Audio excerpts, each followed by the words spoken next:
Good evening, everyone. Am I audible?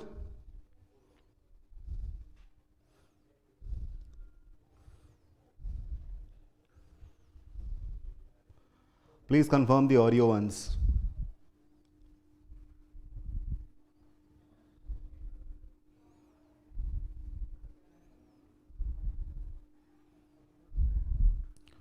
Hi.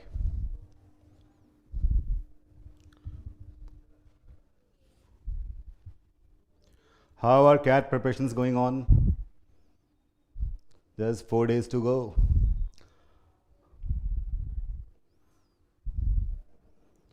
And I think some people have benefited a lot from VARC strategy.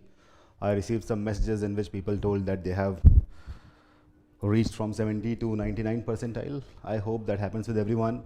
Is it happening?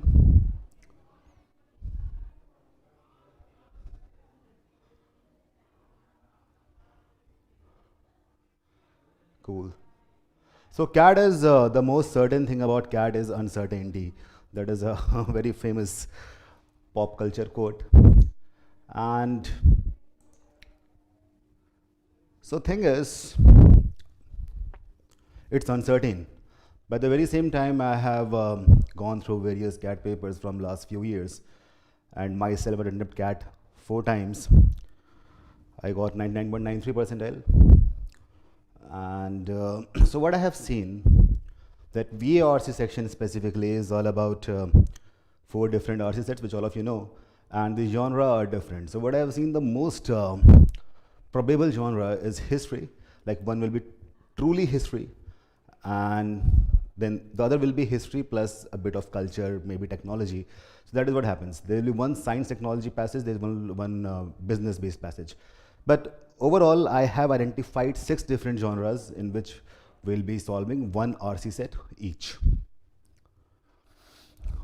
All right, so that is how we'll be doing it. Apart from that, today we'll be solving 7 questions each of 3 different modules of VA verbal ability. That is para jumbles, para summaries, and odd one out. So these 3 things we'll be doing apart from the 6 different sets of RC. So here it will be more of a one-way kind of thing. So basically I'll be telling you how would I solve the questions and what are the things that I look for while solving the questions. All right.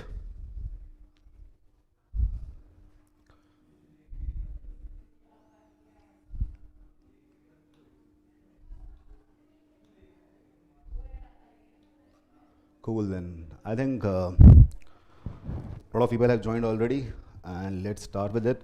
The people who are watching it and thinking of writing CAT next year, so for them, we have a full year CAT course in which 24/7 doubt solving will be there on our Facebook group, live interactive sessions, which like today that I am doing, mock test series and dual pedagogy means there'll be 2 kinds of classes. One will be application based, other will be live interactive sessions.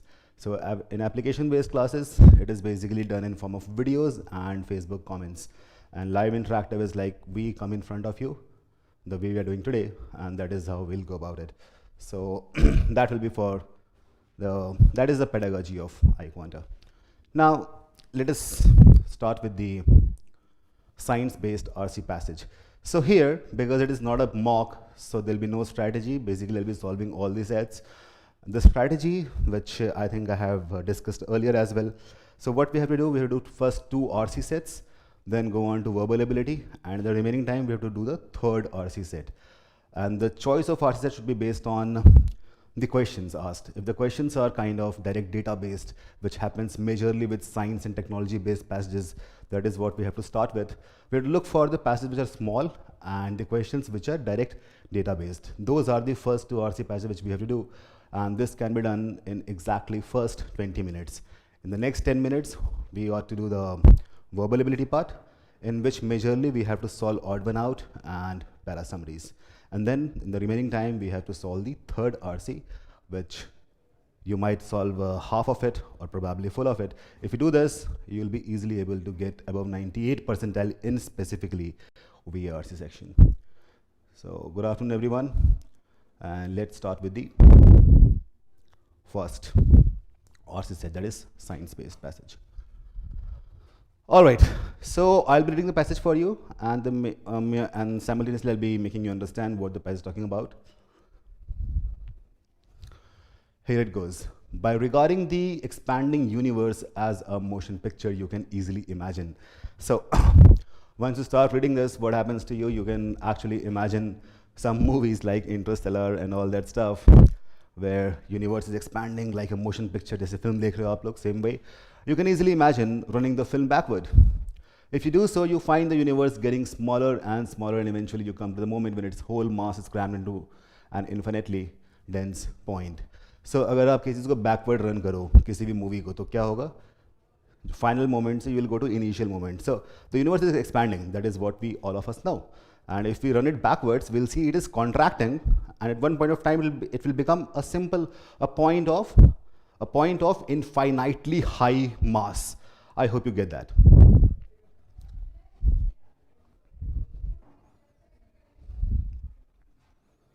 All right. Pass is not fully visible.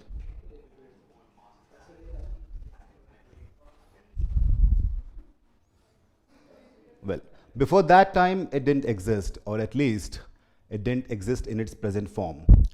Though there is some controversy about its exact age, most cosmologists would be inclined to agree that the universe has existed for about 10 to 20 billion years. Oh, wow, that's a huge time. What is cosmologists? What are cosmologists? The people who study the cosmos. And what is cosmos? The universe, the studies of universe and the beginning of it and how it behaves.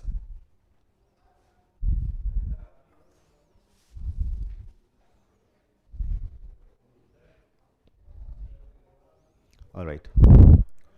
For scale, this can be compared to the 4.5 billion year age of the solar system, the time since the disappearance of dinosaurs, that is 65 million years, and the age of human resource, about 3 million years. The event that marked the beginning of the universe was christened the Big Bang. Now, this word christened, what does it mean? So it comes from Christianity. So what happens, every boy or girl who is born, they are given a name. जैसे नामकरण संस्कार जो होता है Hinduism में, the same way. So basically they are given a name. So this word is used in different perspectives, even in science. This event was christened as Big Bang, basically an explosion, bang, Big Bang. The term has now entered the vernacular of our culture. What is vernacular? बोलचाल की भाषा.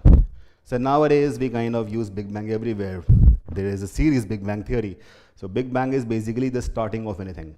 That is how we use it in vernacular of our culture. Originally, the name referred only to the single initiating event. Now, however, astronomers have come to use it to mean the entire developmental process of the birth and expansion of the cosmos. ठीक है, तो पहले क्या था, ये एक event था जहाँ एक बिग बैंग, एक एक्सप्लोजन हुआ था, and now it is the entire development process is known as big bang. The simple statement that the universe had a beginning in time is by now so obvious to astrophysicists, the people who look at the physics from the perspective of physics at astronomy, that few give it a second thought. Yet, it is a statement that has profound implications. What is profound? Intense implications. Most civilizations embrace one of two opposite concepts of time. Linear time has a beginning, a duration, and an end.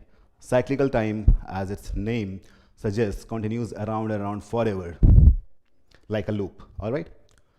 In a universe that functions through cyclical time, the question of creation never arises. सीधी सी बात है. Now this is something which you understand. It's like a circle.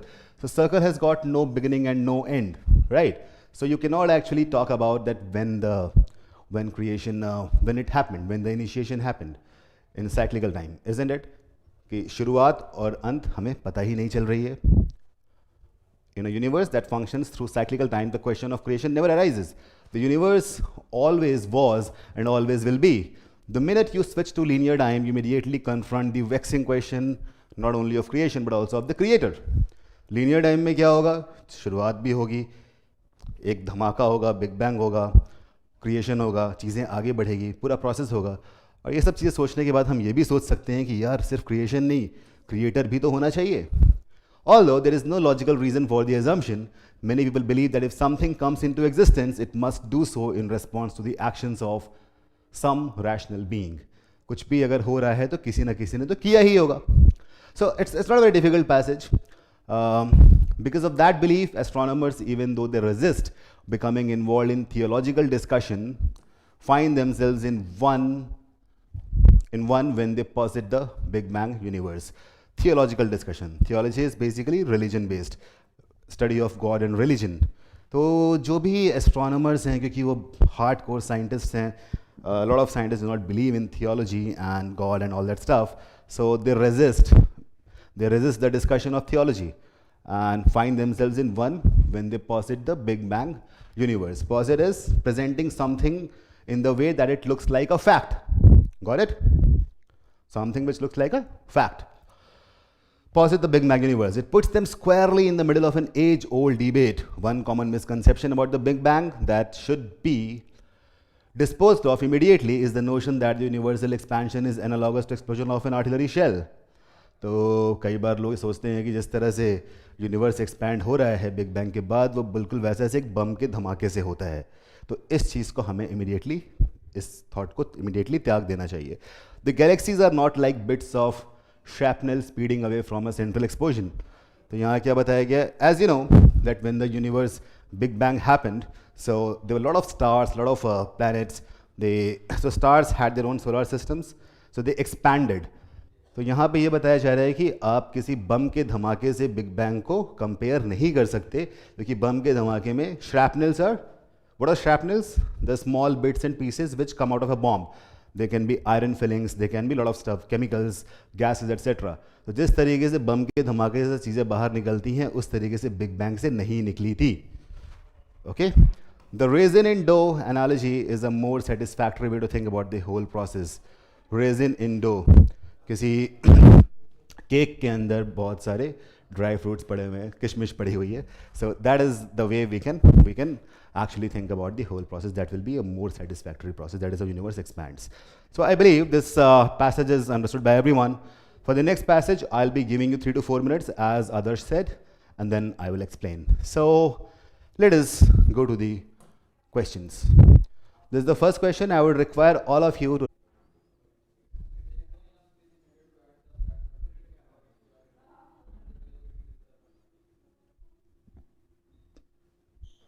come on, tell me your answer. It's a kind of very, I would say, easy question, direct database question.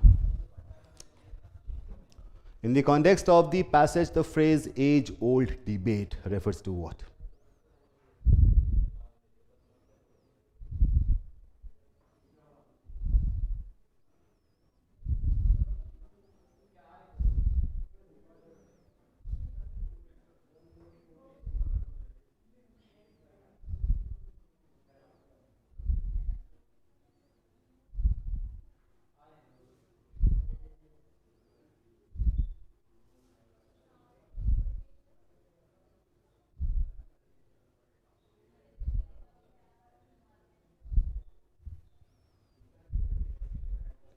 And tell me your reasons as well. Why do you think it's B?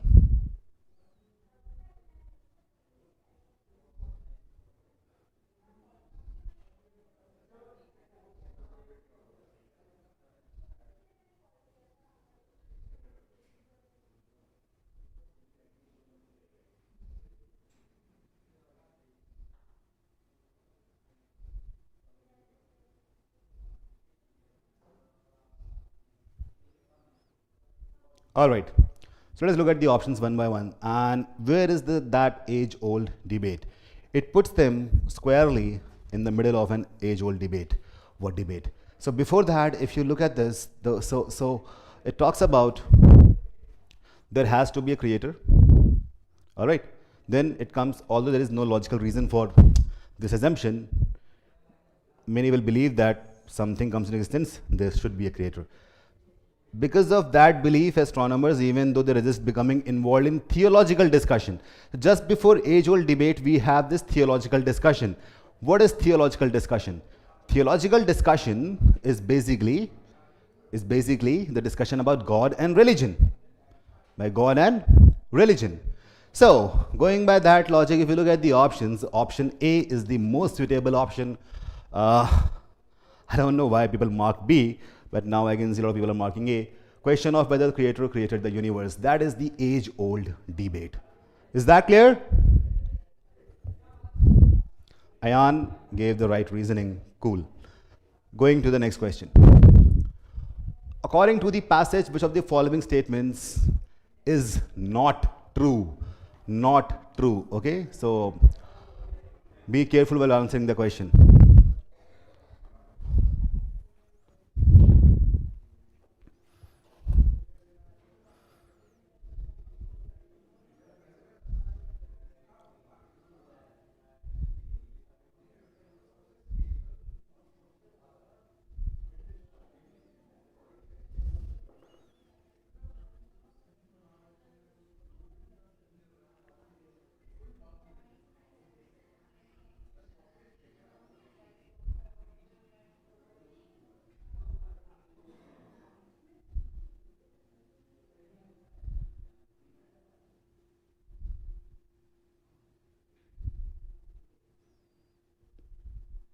10 seconds more to go. Let's see how many of you get most of the questions correct. By the end of this session, I would want everyone to tell me their scores. +3 for correct one, -1 for wrong, and 0 for skipping the question. This one, I think, is very easy. So that is how I want you to understand that the passages are science-based. They majorly have direct data questions. All right. Not true. So first one says many will believe that rational impedance created the universe.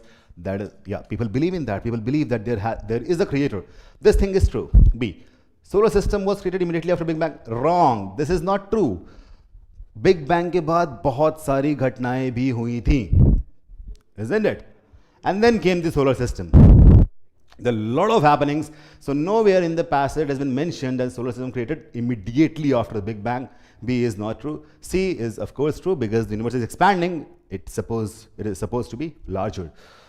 Different societies measure time differently, of course. One is linear, other is cyclical. It is kind of a direct question. B is the correct answer. And congratulations to those who got it correct. Coming to question number 3. Why does the author compare the universe to a motion picture?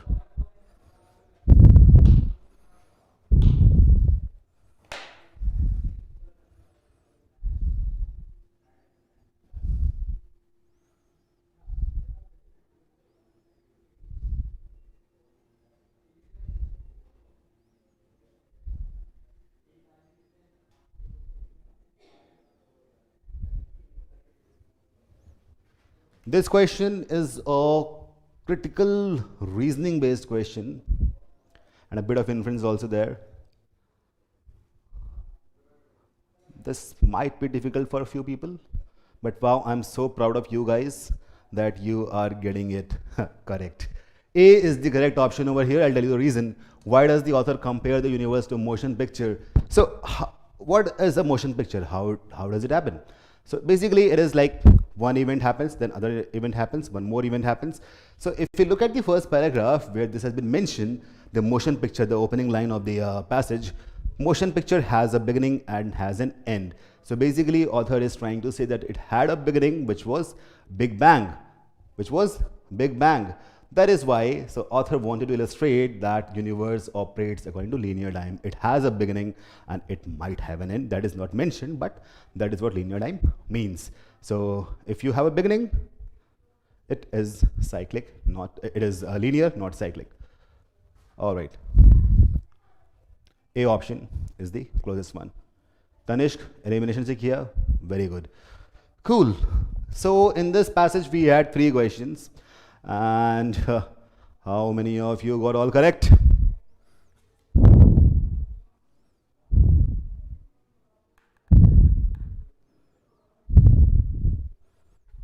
All right, now comes the next one. Here we have society and culture based RC.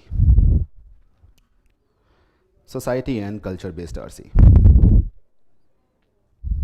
Let's do that. Now I'll be giving you, because it's a small passage, I'm giving you 4 minutes to read the passage once and then I'll be explaining it to you, then we'll be solving the questions. Cool? Your time starts now.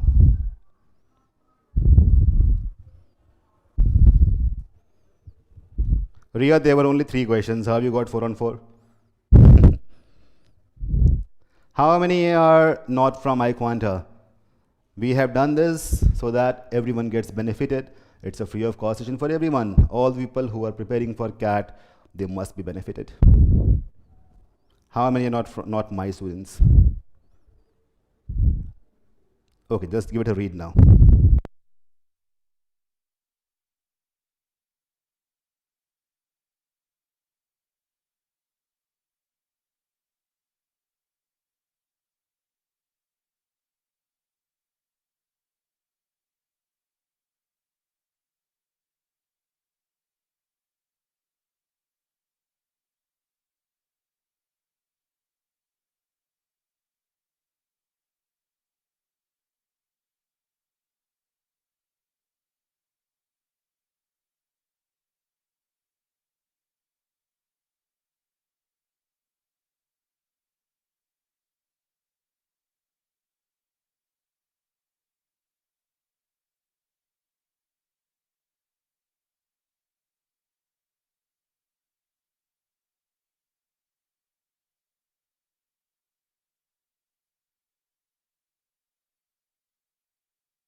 is there now. All right, all right, all right, all right. Well, so I'll just do that again. Suspicious as they are of American intentions and bolstered by court rulings that seem to give them license to seek out and publish any and all government secrets, the media's distrust of our government, combined with their limited understanding of the world at large, damages our ability to design and conduct good policy in ways that the media rarely imagines. So the statement,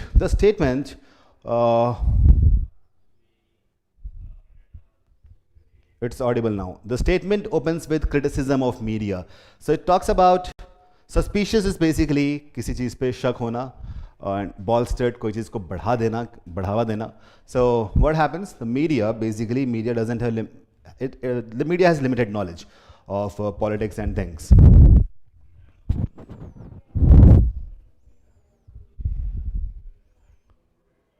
Guys, am I audible?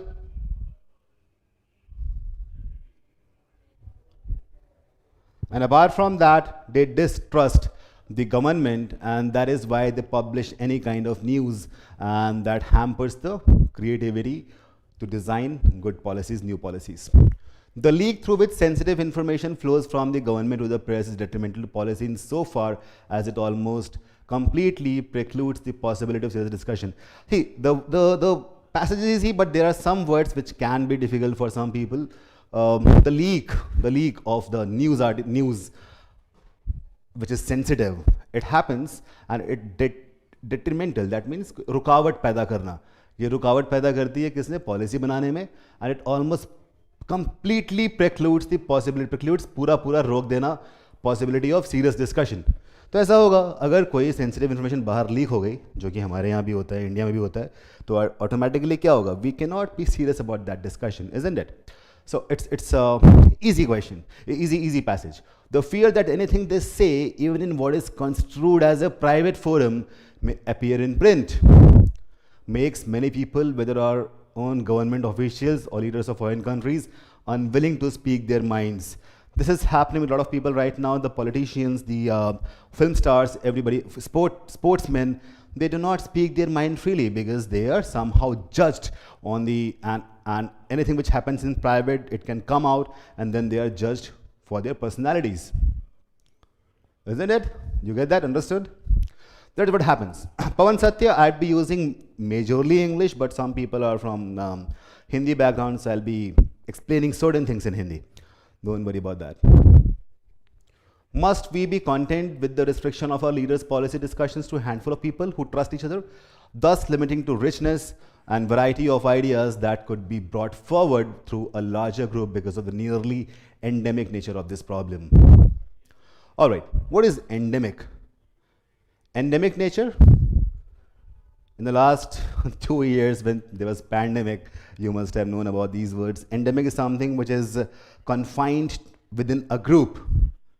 Confined within a group. Got it? Something which happens inside a group, that is endemic nature of the problem. All right. It is vitally important for the leaders of the United States to know the real state of affairs internationally, and this can occur only if foreign leaders feel free to speak their minds to our diplomats. So this passage is written from US perspective, and it says that the US government will only understand things when the foreign leaders would actually feel free to discuss something, because that is how they can understand, and that is how they can feel the problem. But the problem over here is that media might leak the private discussions of foreign leaders, and that is why they are scared to speak their minds. Until recently, it looked as if the media had convinced the public the journalists were more reliable than the government. This happens with media being the third pillar of democracy.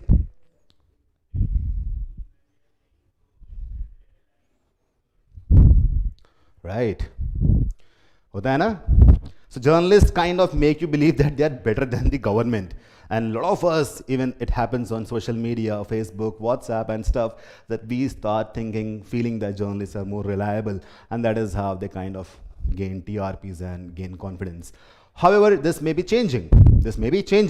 With the passage of time, the media have lost luster. What is luster? Luster is chamak, shine. Media have lost luster, and that is kind of very much inevitable. It kind of happens everywhere. They, having grown large and powerful, provoke the same public skepticism that other large institutions society do. Skepticism. What is skepticism? Skepticism is a belief in which you feel that nothing is going correct. You're always skeptic. You do not know. You are always you do not have faith in things. That is being skeptic. Right?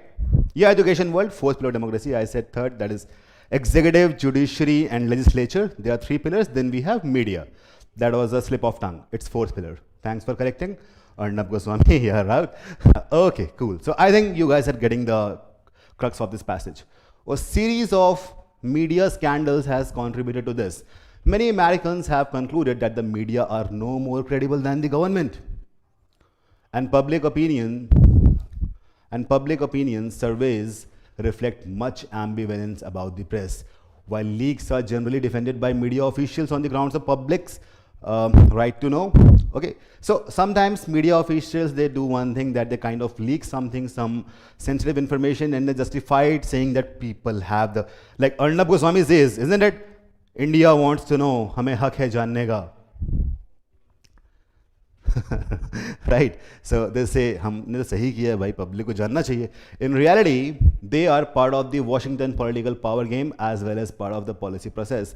The leaker may be currying favor with the media or maybe planting information to influence policy. In the first case, he is helping himself by enhancing the prestige of journalist. I think all of you are getting few pictures of journalists in your mind.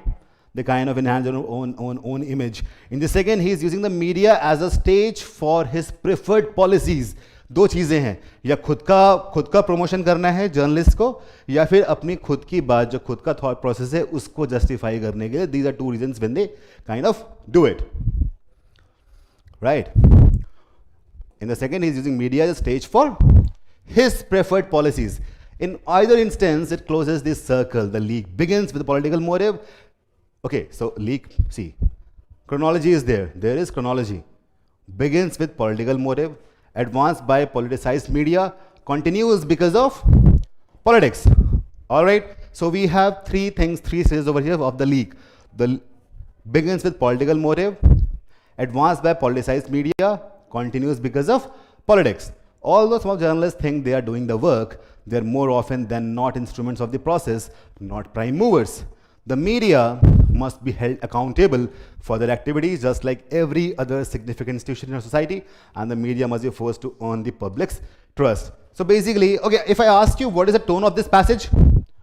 What is the tone of this passage?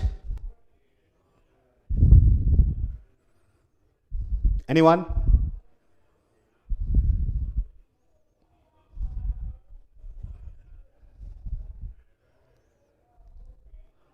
I think I mentioned that while explaining. It's critical. Exactly, Suraj. Critical. The entire passage is criticizing the media and their policies. Cool. Very good. Very good. Well done.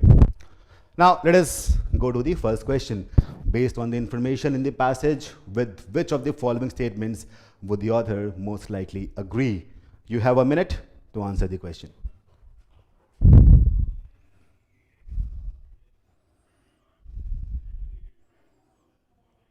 Aryakhand says it's humorous.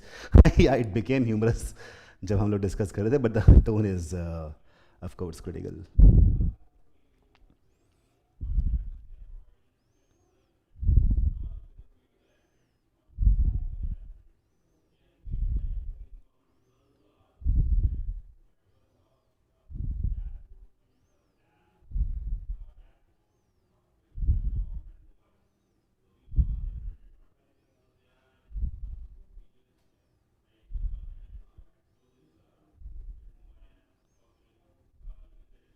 Couple, no, it's not derogatory. Derogatory is too strong a term.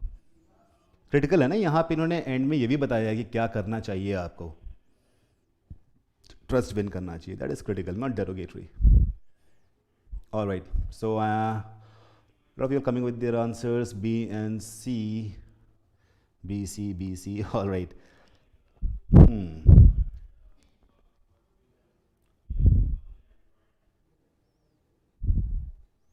Author would most likely agree with.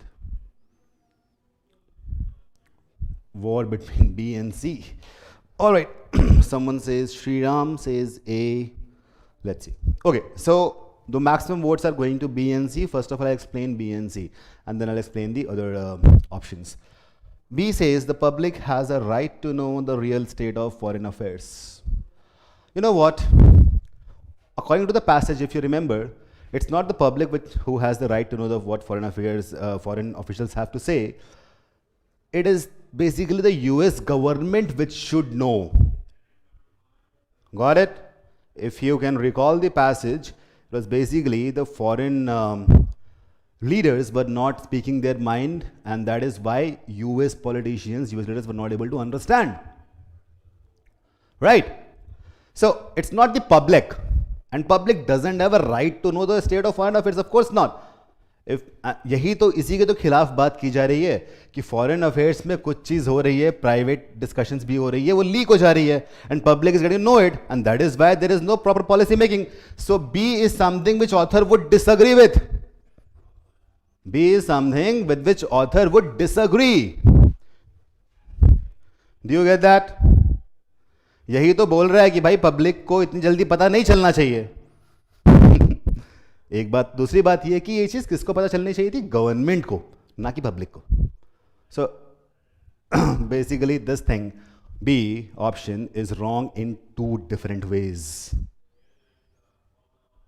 I hope you understood that. If you understood that, let's just put a yes over there. Those who marked B. See, the fewer the number of people involved in policy discussions, the better. This thing is out of context, isn't it? The author doesn't talk about that we should be having few people involved in policy discussions. He's just saying that for a serious discussion, exact information must be known. Got it? Agrima has put a point. Agrima, that's a valid point, but we have to stick to the passage. And of course, even according to passage, it's not true. Right?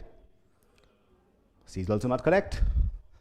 But in case if you're confused for C, let us explore the other options as well. A says, feeding the public misinformation is warranted in certain situations. This one is true. You know, why? Why? Basically what happens because of बोलेंगे ही नहीं, so they will be saying something which is not the right information. It will be the misinformation, isn't it? So this is warranted. इसको हम रोक ही नहीं सकते. In some situations it will happen, and that is what author is actually trying to say in the entire passage.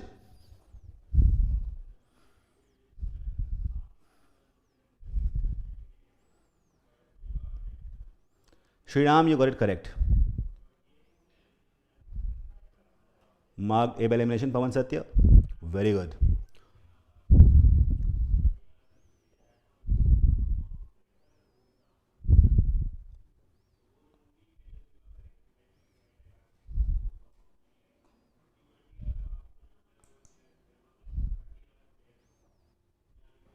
Ria, something which has to happen. That is warranted. Okay, there was lag. Okay, I'll explain it again. I'm saying that a lot of foreign leaders do not speak their mind because of the fear of getting judged, because their private discussions can actually leak through media. And because they have the fear, they won't be saying the correct thing. When the correct thing would not be going out in the open, then it will actually not be the information, it will be misinformation, isn't it? Isn't it? So things which you say do not mean it because of getting judged, you will basically spread misinformation. So misinformation in certain situations is warranted. That will happen. ये होके ही रहेगा because somehow media would actually, you are scared of the media being a foreign diplomat. Clear? Now, option D says leaders give up their right to privacy when they are elected. This is out of context. अलग ही बात हो गई. ये तो बात कोई है ही नहीं ना. It is not in the passage. So when they elected, वो बोले ठीक है हमें प्राइवेट रहना ही नहीं, हम सब कुछ बता देंगे. So that is something which which is out of context.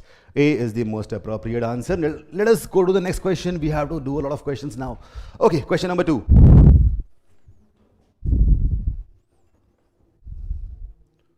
Ronit. See, if you are a foreign leader and because you're always scared that whatever you say will be misconstrued, then what you will say? You will say things which will make people happy even if you do not mean it. That is kind of misinformation. Clear, Ronit? So when we compare A and C, A would be a better possibility because A is definitely correct. And you can eliminate B, C, and D automatically. Clear? Anshi, you got that?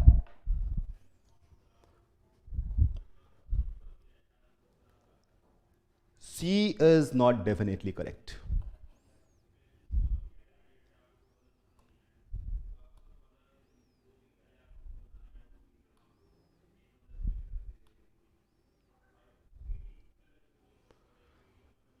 I think Pranshul, people who thought D is correct, they must have got their answer. Now, tell me this one.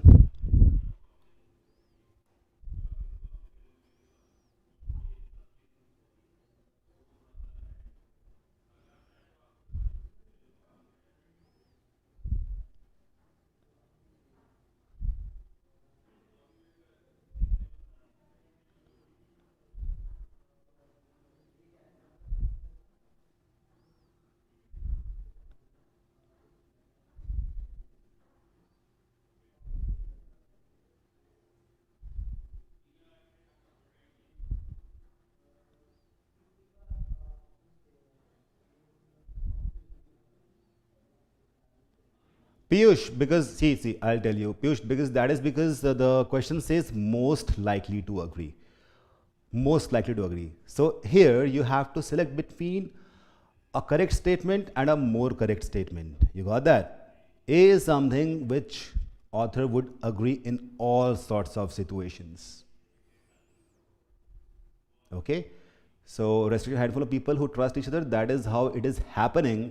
इसका मतलब ये नहीं कि that is how it should happen. Right, Piyush? You got that? Passage says this is how it's happening, but doesn't say this is how it happened. Clear? Okay, this one.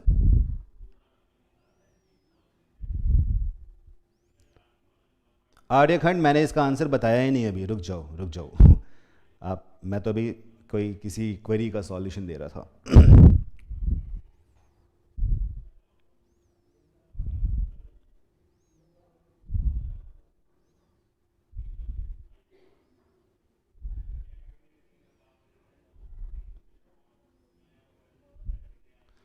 Question number 2, it says, implicit in the author's argument that leaks result in far more limited and unreliable policy discussions with foreign leaders is the idea that implicit, what is implicit? Now, implicit is something which, which is kind of अंदर उस जो हम बात कह रहे हैं उसके साथ वो बात तो सही होगी ही होगी. That is implicit, है ना? किसी चीज़ के कोई चीज़ हमने बोली उसके साथ और बहुत सारी इंफॉर्मेशन है which is there, which is not even needed to say, that is something which we understand just by one simple statement.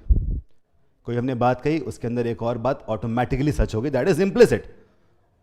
Got it? So, yeah, implied or in a statement is involved, like Tanish Khushbu said, that is what implicit means. So if you look at this, implicit author's argument that leaks result in far more limited and unreliable policy discussion foreign leaders is the idea that, तो यहाँ पे क्या implicit है? If you look at option D, it says leaders fear the public would react negatively if it knew the real state of affairs. Okay, so this is a critical reasoning based question. In the passage, it's kind of mentioned that somehow foreign leaders do not want their private conversation to go out public. Right? Is that so? Somehow. अब देखो क्या हो रहा है कि if the information goes public, then they are scared of it. So what is implicit? Implicit is that there are reasons for them to get scared of their private conversations. You get that? अगर मैं चाहता हूं कोई चीज ना हो तो उस चीज के ना होने के मेरे पास reasons भी होंगे. That is what is implied. That is what is implicit. I hope you understand this part. If you understand this, just put a yes over there. This is how you will understand what implicit means. मैं बोलूंगा कि देखो भाई ये नहीं करना, इसका मतलब ये हुआ कि मेरे पास कुछ रीजंस भी होंगे वो काम ना करने के, हालांकि रीजंस मैंने बताए नहीं. Do you understand that everyone? Just put a yes over there. Okay, so option D actually talks about the implicit meaning of it. Leaders fear the public would react negatively if it knew the real state of affairs. है ना, वो चाहते हैं कि public के पास information ना जाए. इसका उनके उनमें डर कौन सा है? They have the fear public would react negatively, and that is why they don't want their private information to go out public. That is how option D is the most appropriate one. Those who got it correct, congratulations. Cool. This is a very, very beautiful question, and just, kind of pray that something like this comes in CAT. Implicit statements. Cool. Next question. What is the main idea of the passage?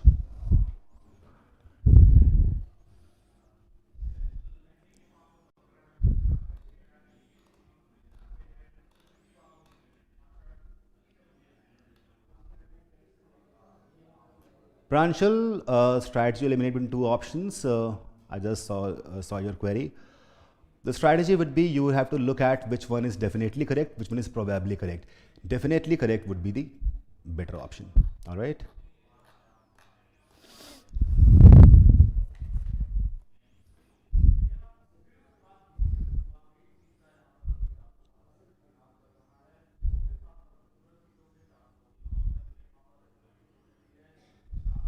Wow.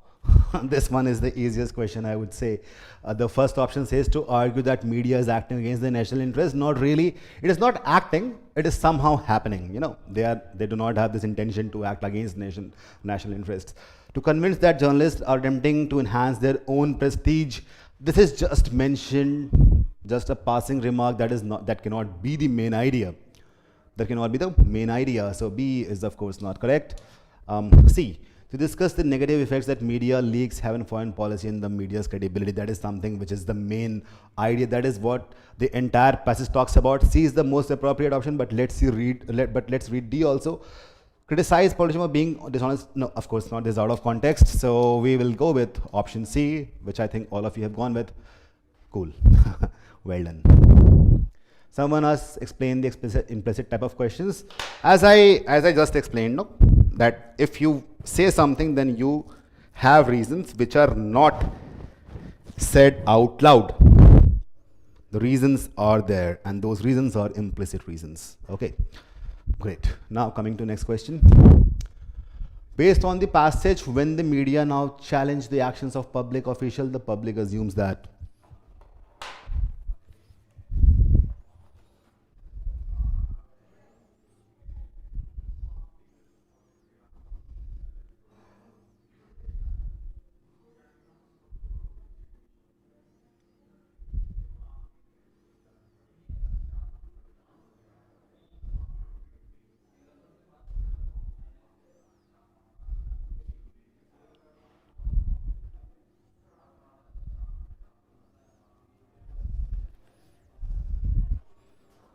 Priyanshul, CAT में भी होंगे, don't worry.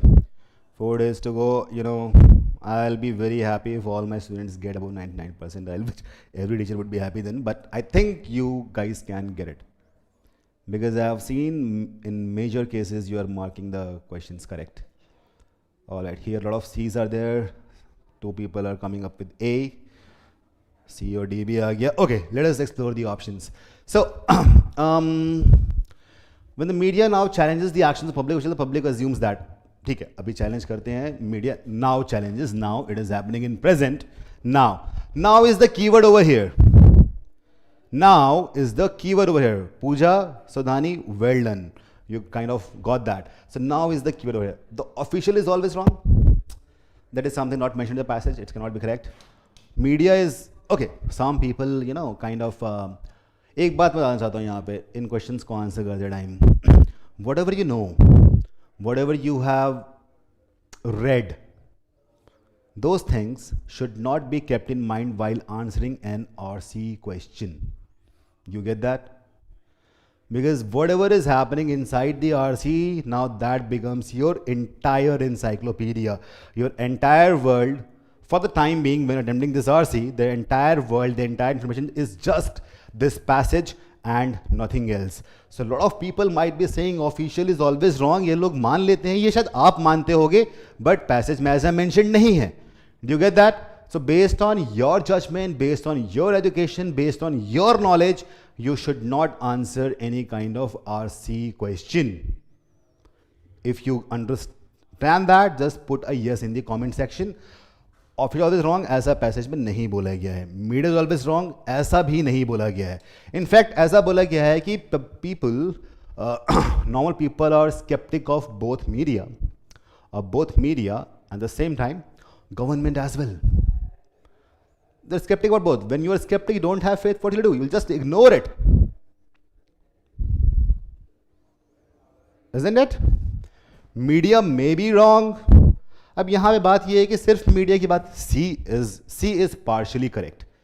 C बोला media में भी wrong, but government में भी wrong भी तो हो सकता है. Do you get that? Yeah, Pragati, Nolan, RC kind of had that. Tanya, yeah, that's a nice comment. Ronit, yes, of course. So, media may be wrong, this thing is partially correct. Okay, ये बात सच है, but आधी सच है. अर्ध सत्य, ना? तो आधा सच तो झूठ से भी खराब होता है. मीडिया में भी रॉन्ग, गवर्नमेंट में भी रॉन्ग, ये बात बोली नहीं गई. So, that is why we will eliminate C. D says public ignores this piece of news completely. Yeah, we are skeptic, we don't have faith, just kind of ignore it. So D will be the most appropriate option. Clear? Got that? Perfect. Now we'll go on to do the next RC, which is philosophy based RC. Let us look at the, wow, this is huge. It's a long RC. We'll do it, but afterwards. So let us, okay, let's do it, because in this class we have to do all the RC passages. For this, it's a long RC. I'm giving you 5 minutes to read. Just read that. Your time starts now. We'll be discussing the questions later. Tanishk, public ignoring नहीं लिखा गया है, but public sceptic लिखा है ना.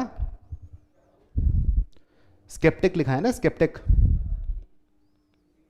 Sceptic का मतलब यही होता है, तनिष्क और रक्षित. मैंने समझाया था, when you are sceptic about things you don't have faith. अब विश्वास आप करोगे नहीं, क्या करोगे? इग्नोर कर दोगे उस चीज को. आपको पता नहीं सच है कि झूठ, कुछ भी नहीं पता, तो अब क्या बोलोगे? यार छोड़ो इस बात को. Isn't it? You get that?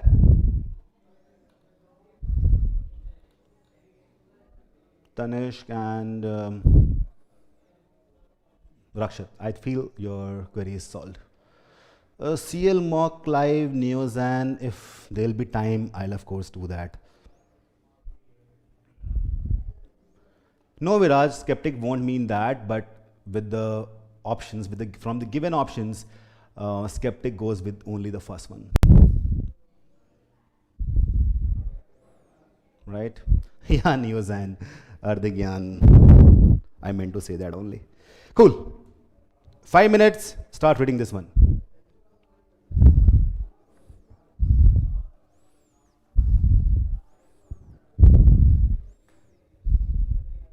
Okay, Viraj, I hope your query is resolved now.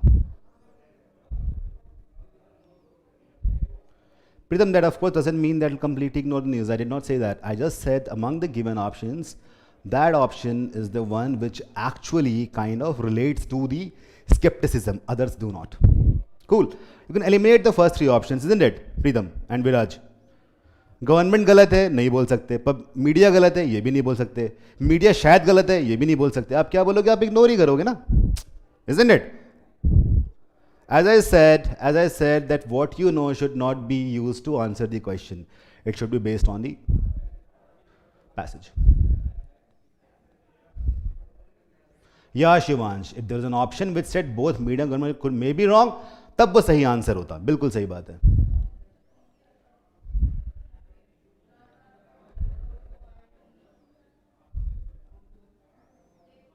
No, no, Pritam, in that case, that will be an implication. You said it's imply. We're not implying anything over here. Based on skepticism, you will definitely ignore something. So that is, give it a thought once again.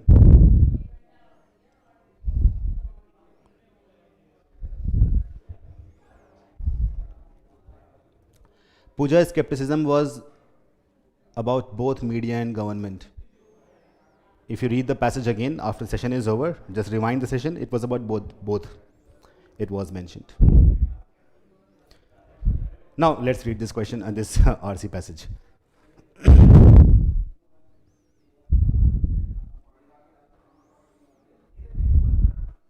The time starts now. I'll just keep quiet because others will be getting disturbed. You can rewind and you can look at it.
with an undertone of science, or I can say science, undertone of philosophy is there.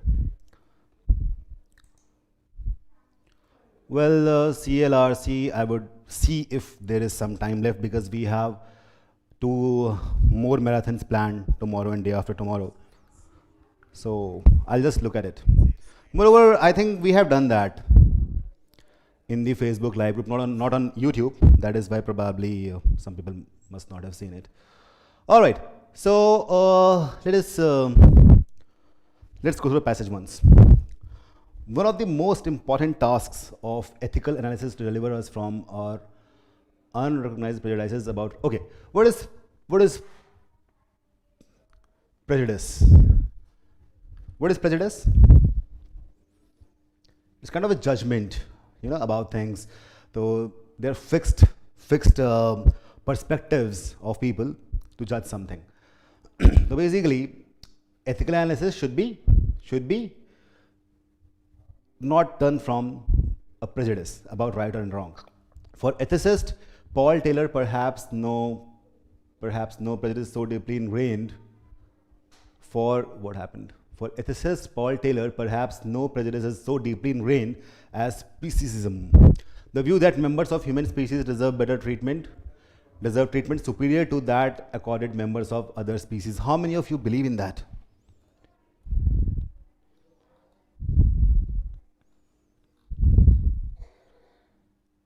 How many of you kind of believe in that human beings are superior, they deserve better treatment? All right.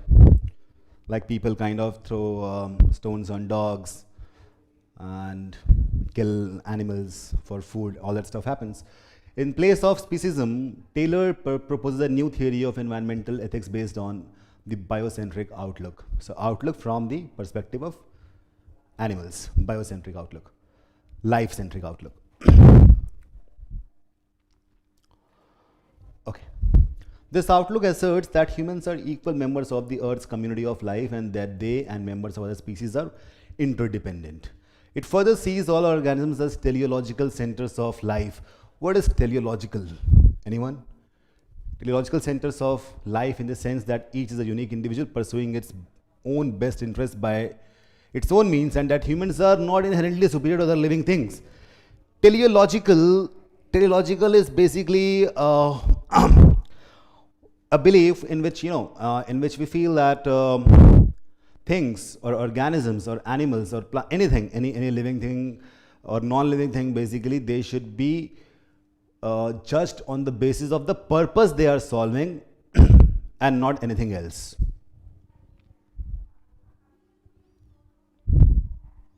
Got it?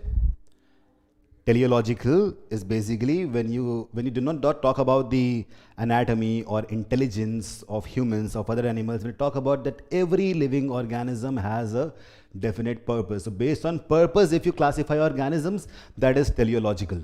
Got it? Everyone, if you got it, just put a yes over there. Teleological centers of life in the sense that each is a unique individual. All right. Taylor claims that the theory provides the foundation and justification for respect for nature, the only moral attitude suitable to have towards Earth's creatures. Respect for nature requires both recognizing that wild plants and animals have inherent worth, all right, and following the moral norm that living things ought not to be harmed or interfered with in nature. Taylor claims that human behavior toward non-humans ought to be guided by the rules of non-maleficence and non-interference, as well the rule of fidelity and the rule of restitutive justice. So basically, Taylor feels that there should be a moral outlook towards non-humans from humans, and this would be like, do not interfere with them, do not be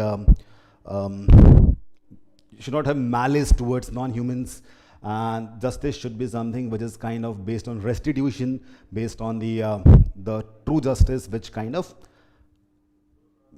the complete justice, the kind of the moral justice, which actually makes all the organisms live in harmony. These rules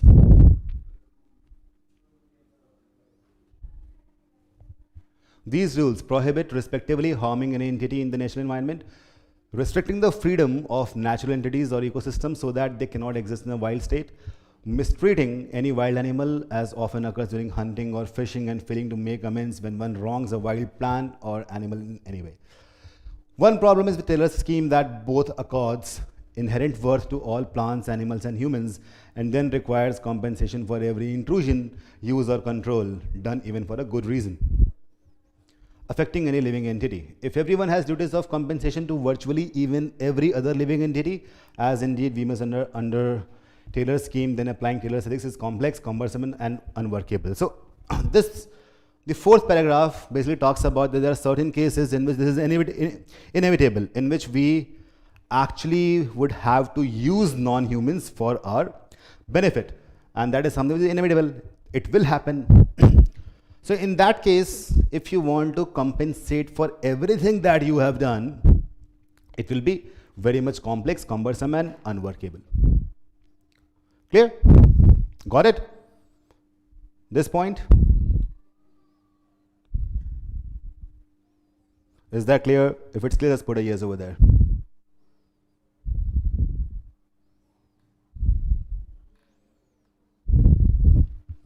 Cool. Fifth paragraph.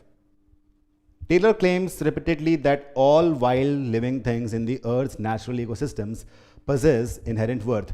Yet he admits that there are very few wild things in the genuinely natural ecosystems wholly free from any human intrusion. This raises at least two problems. First, why does Taylor claim that we have duties only to wild living things in natural ecosystems? If we have only these duties, and if most living things are not wild and not in natural ecosystems, then Taylor may fail to deal with the bulk of problems arising in environmental ethics, right? So as all of us have seen that a lot of animals are not in the natural ecosystem. For example, dogs, domesticated cats. In that case, this will be problematic. Also, if natural ecosystems are those that have experienced no human intrusion or control, then Taylor seems to say that humans are not part of the natural world, right? अब जिन ecosystem में इंसान गया ही नहीं है, for example, I'll tell you, deep ocean. In the deep ocean ecosystem, we basically we do not even know what kind of plants and animals are there, isn't it? You remember that? Deep ocean का life हमें पता ही नहीं है. So, उस तरह से मालूम पड़ेगा humans are not part of natural world. This contradicts Taylor's claim that humans are members of Earth's community in the same sense as plants and animals. Taylor does deserve praise because he avoids many of the errors of earlier theorists. तो इसमें flaws हैं Taylor की thought में, Taylor की theory में, लेकिन पहले वाला थोड़ा सा better है. For example, Taylor explicitly rejects Leopold's highly questionable belief that inanimate objects can be moral subjects. He also disavows an organicist or Gia view of environmental ethics as pursued by Leopold, Goodpasture, Lovelock, and others, and shows why organicism errs in giving no place to good of individual organisms.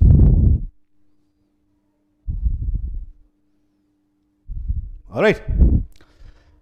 Cool. The passages, I won't say it's difficult, but of course, when you read this, you might get distracted because there are a lot of things which come to your mind, a lot of animals, a lot of ecosystems, pahad, nadiyan, सब कुछ दिखाई देगा आपको. So you might get distracted. वो देखना ज़रूरी भी है, but only for 5 minutes. Let us go to the questions. Which of the following statements reflects one of the author's criticism of Taylor's theory?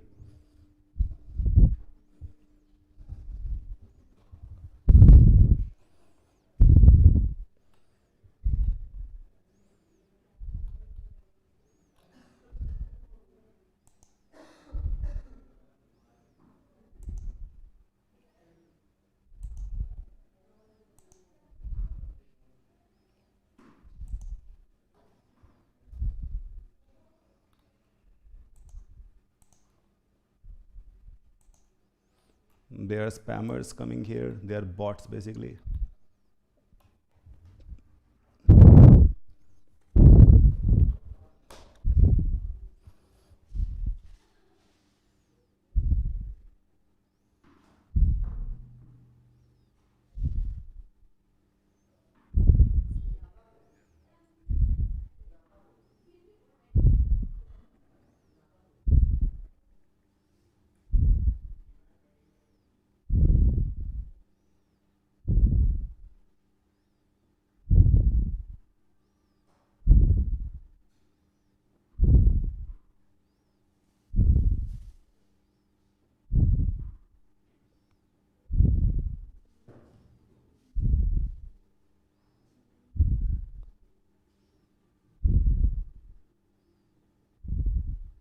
All right, so this is a kind of very direct question. A, B, and C can be directly eliminated because they are too specific.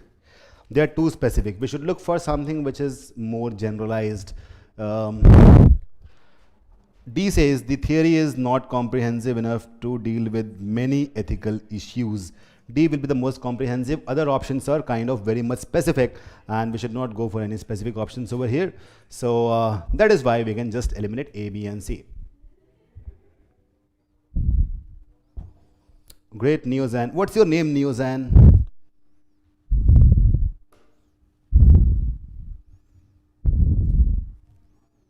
It's a good thing that you have solved a lot of stuff on the internet.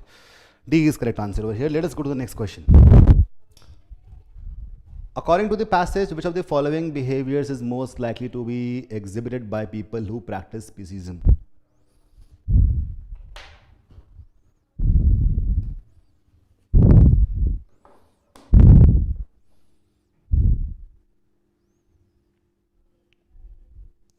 Study Srivastav, insignificant Voyager. I think I mentioned that because C is too much specific.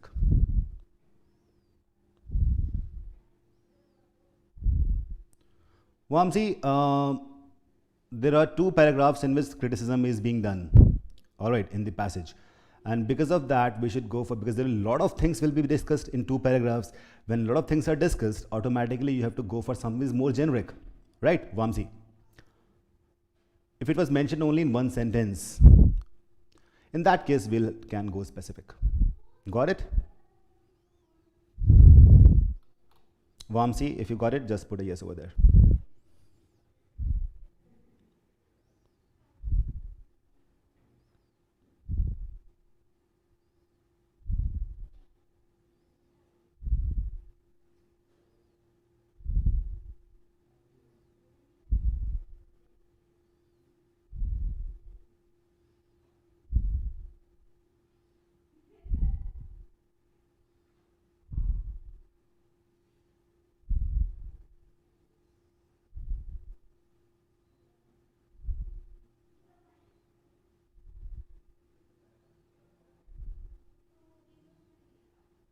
Amnish, we're doing the same thing, aren't we?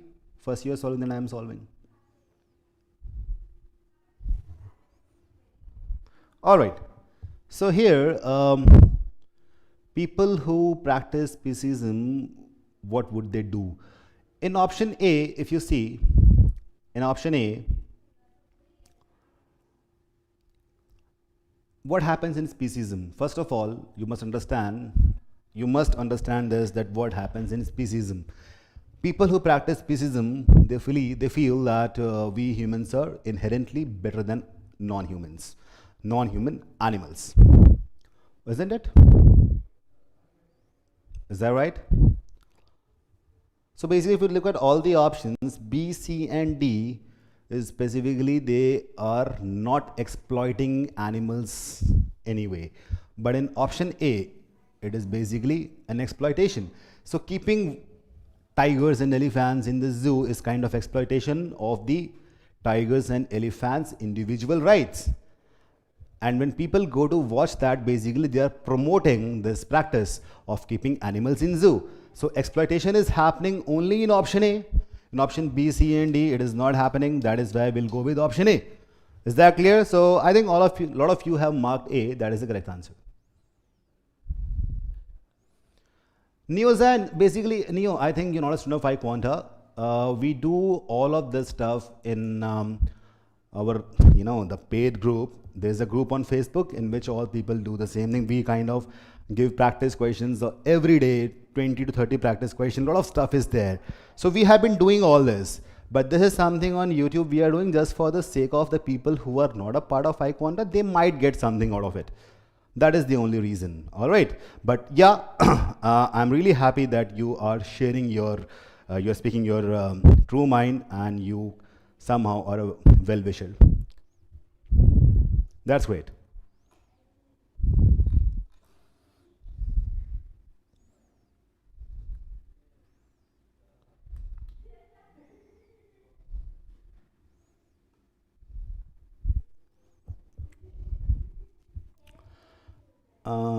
पेड़ काटना not ethical, वहाँ पे एक बात है, देखो कुछ चीज़ें ऐसी थी जो हमें करनी पड़ती ना, यहाँ पे पैसेज में एक बात गिवन थी that there certain things which have to be done which are unavoidable, inevitable.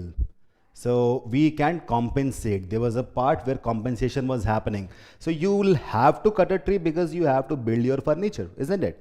But if you compensate for that, that is how you can have a moral duty towards what you are doing. That is why it won't be the correct answer.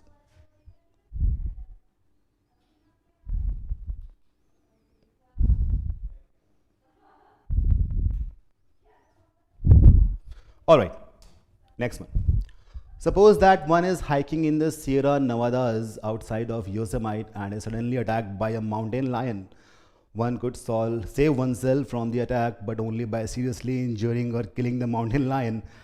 According to Taylor's ethical scheme, what should one do? Wow, this is the kind of, I would say, a question which might put you in dilemma.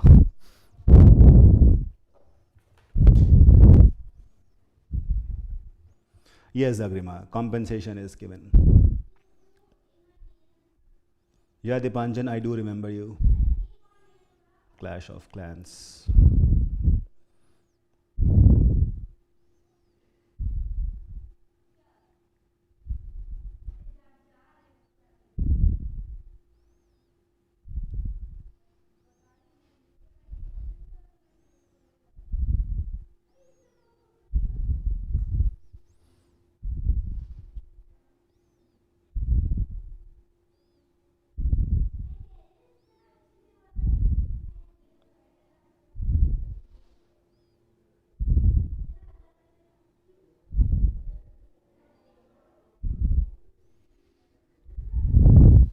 Very interesting question. And this kind of, uh, it's a situation reaction test kind of question. I remember when I wrote NDA exam and went for SSB. The people who have gone to SSB for defense services, they must have gone through these kind of questions. Have you? In which there were situations, what has to be done, what is the best way to do.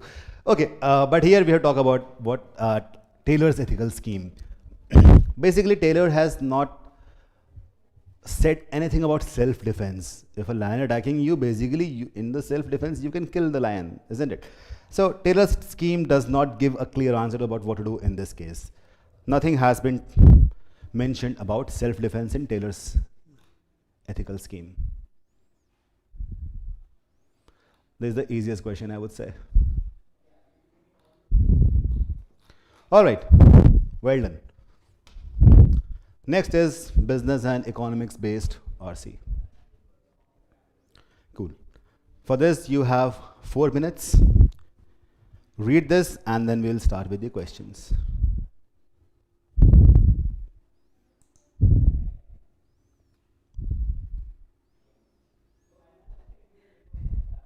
प्रतीक ठीक है, इस RC के बाद verbal ability करेंगे. या I know that RC बहुत देर तक करते करते your mind starts to blast and will move to we after this. Khushbu याद है, only 3 questions in last RC. There are 3 and 4. Pratiksha, 3 RCs have been completed. Okay, the time starts now. Come on, start reading the passage.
Reading.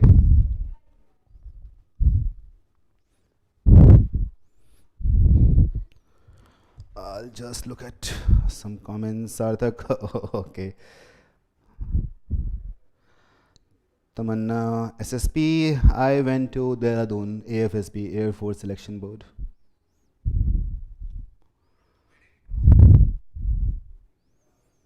Okay.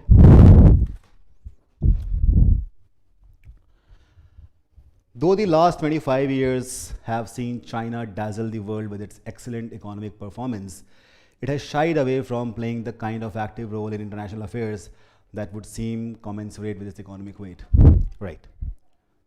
China कहीं participate नहीं करता, आमतौर पे शांत रहता है, बट जो इकोनॉमिक परफॉर्मेंस है because of cheap labour and cheap manufacturing cost, that is how they have kind of excelled in its economic performance.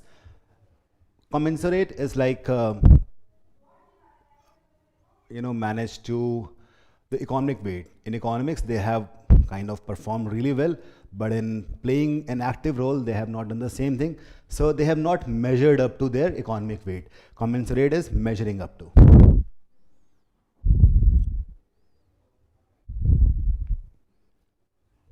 Okay. This is because traditionally China's politics have been defined by the need for economic development above all else.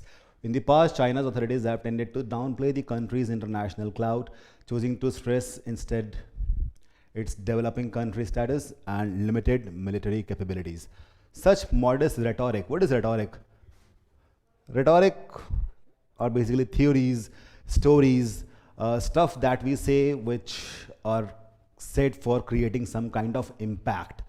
Okay, they might not be facts, they majorly are narratives. Such modest rhetoric was intended to allay the fears that China's rise was causing across its immediate neighborhood.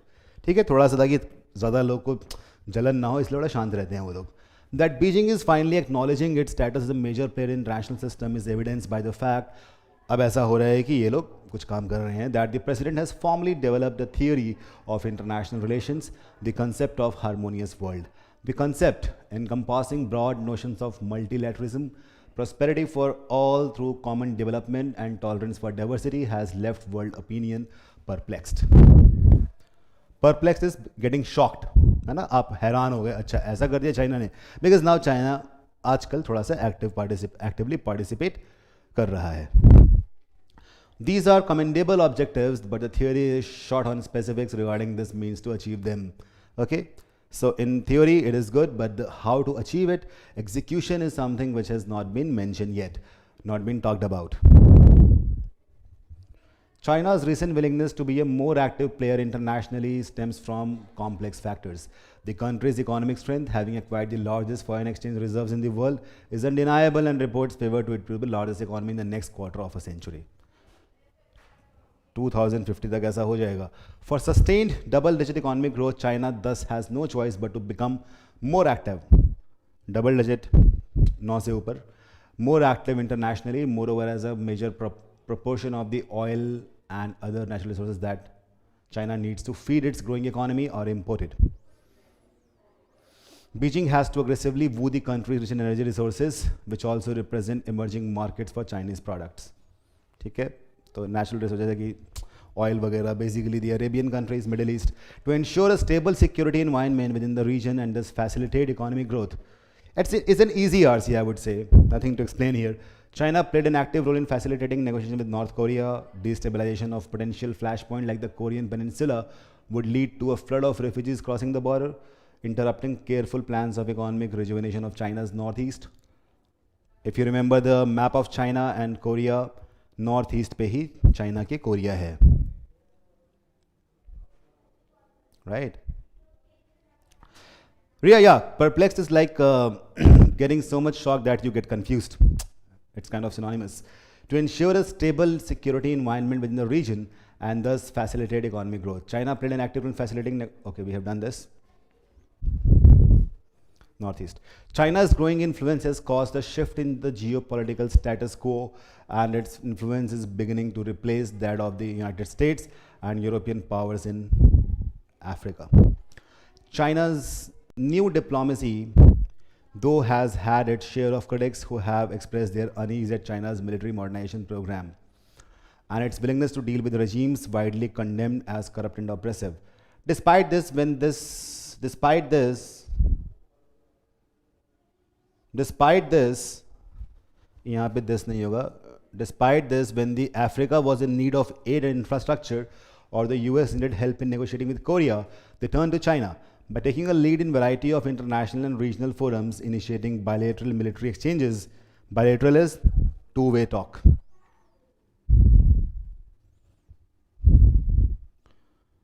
By taking a lead in variety of international and regional forums, initiating bilateral military exchanges and dispensing aid and technical assistance in parts of the world where traditional powers are cautions to tread, China has signed that its days of sitting on the sidelines content to let us shape world affairs are emphatically over. Alright, so what happened? Africa वाली problem क्या थी? Example था ना वो. European powers in Africa, if you know that Africa has got a lot of mines, so Europeans have kind of, even after colonization was over, European powers are still there, isn't it? The tone is descriptive, it's not analytical.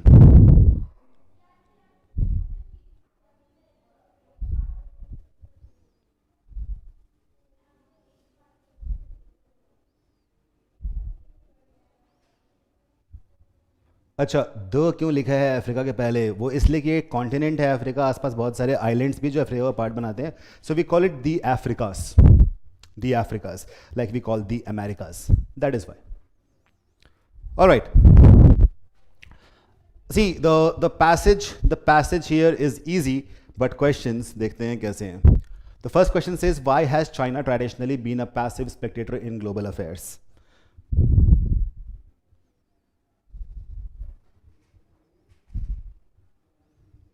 Right Prateek, वही हमें करना है.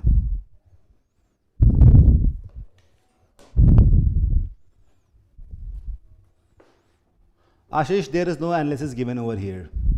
It's basically describing something, and so it's descriptive.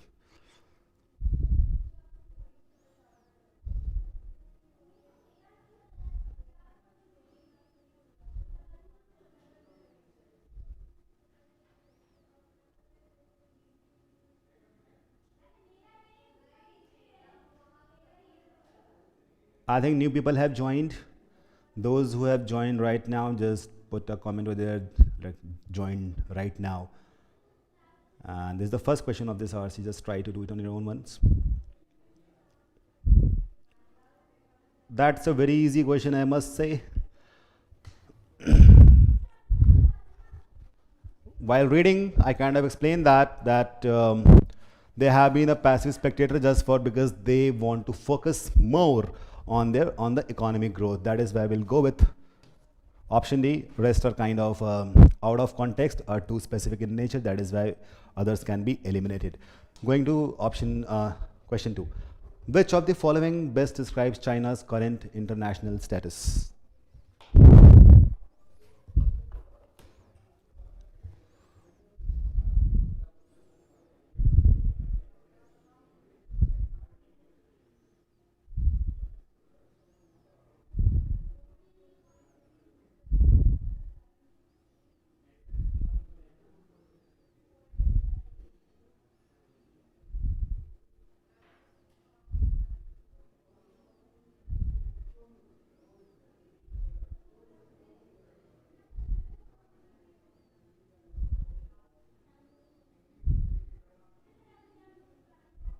Ayush, predicament means something which is, a situation which you don't like. It can be a difficult situation, it can be a complex situation, so that is predicament. An unlikable situation, basically. Okay, for this, it talks about the current international status. Current is the keyword over here. Cause of insecurity among developing nations. Not really. This is kind of too passively given in the paragraph, so this won't describe the current status. Let's read the other options also. Largest economy in the world, there is not current, this will be in future, right? In the next quarter of century, it was mentioned, so B cannot be there. B is the future. In future, it can be largest economy. It's not yet. Current situation nahi hai ye. Largest donor of aid to developing countries, there is something which has not been clearly mentioned, so we won't go with C. D says pioneer of implementing a harmonious world philosophy. The president said that, and that is why all the other nations are perplexed. So D is the most suitable option. Radhika, pioneer means the one who is leading it. Okay, next. What has been an outcome of China's increased participation in world affairs?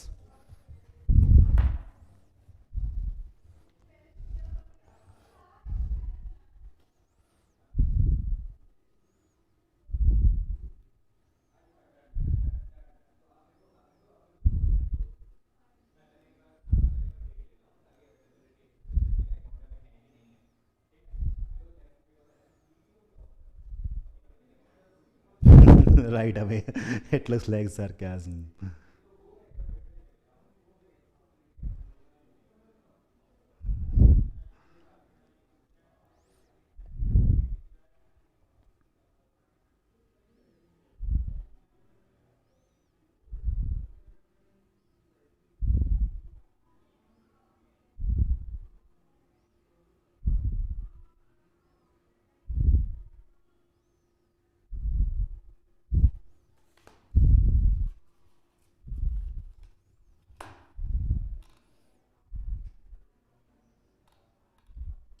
No, Ria. Pioneer doesn't mean someone who does something, the first one. No, not really. They are the experts. I mean, passage doesn't say they are pioneers, but rest all the options are totally incorrect. That is why we'll go with that option. I mean, okay. So we will look for the most appropriate option. This happens with VARC. Pawan, you're going to skip that? Okay.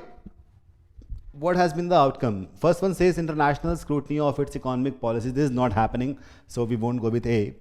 Growth of corruption among its politicians, unwarranted assumption. This is an assumption. It is not happening, not mentioned in the passage. Cannot be true. See, its influence and prestige have grown substantially. Actually, it has. Here it is mentioned. When Africa was in need of aid and infrastructure, US needed help in negotiating with Korea. So basically, the influence and prestige have grown, isn't it? Africa comes to China for the infrastructure. US goes to China for negotiating with Korea. C would be the most appropriate option. Growth has stabilized. Not really. It is, in fact, increasing, and no, in the passage, it's not even mentioned the growth rate. So C is the correct answer over here. Clearly mentioned. Fourth, which of the following is true in the context of the passage?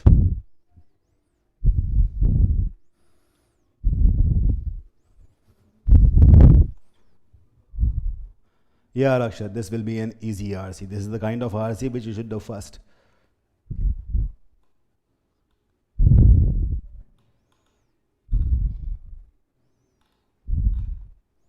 Pawan Satya, I don't think this deserves to be skipped.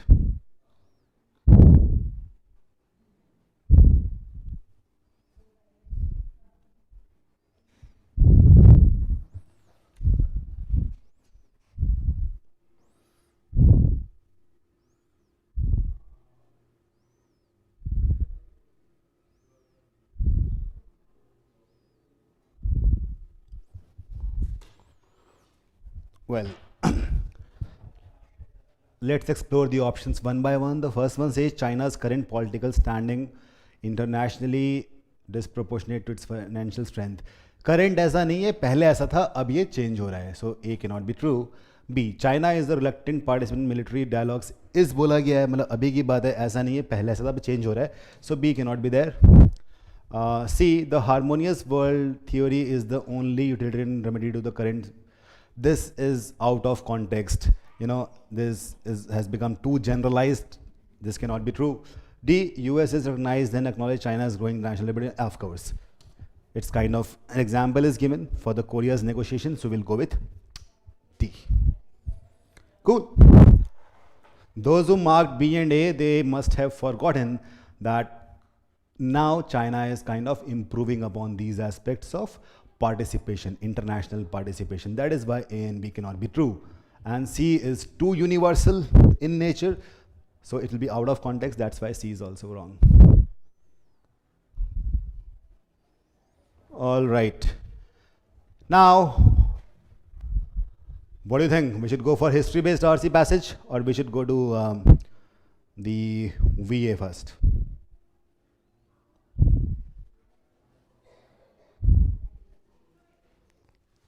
Pragati, yeah, sort of inference, yes, but it is directly mentioned, so I won't call it inference.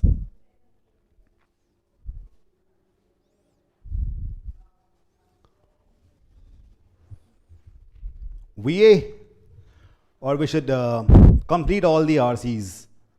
I think let's complete all the RCs first, then we'll go to this EA thing, VA thing.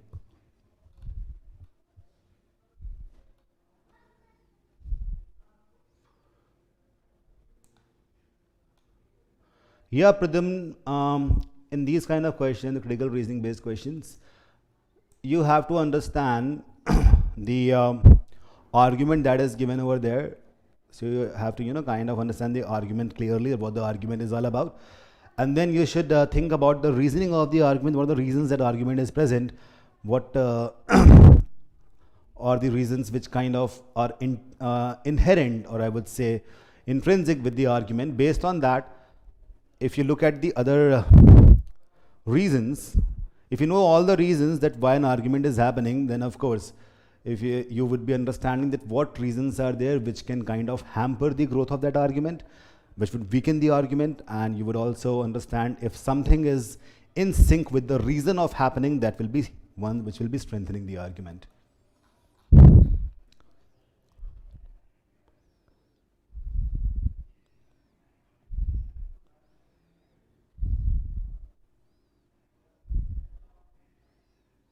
All right.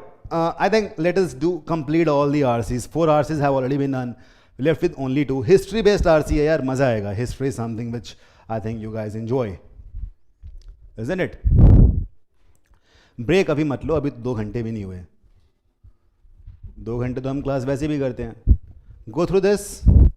एक काम कर सकता हूँ, instead of 3 minutes, I am giving you 5 minutes to read this RC, and then we'll start with the questions.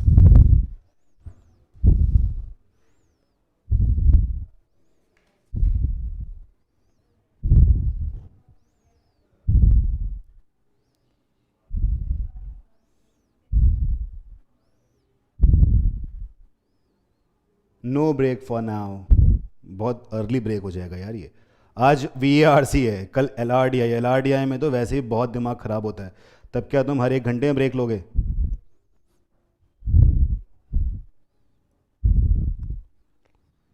RC फिर भी interesting होती है, कुछ नया पढ़ा, मज़ा आ रहा होता है. Okay, so 5 minutes to read this.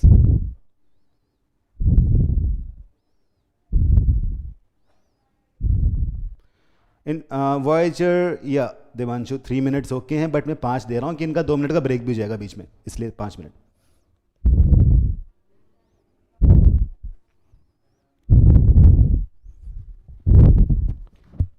5 minutes.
So,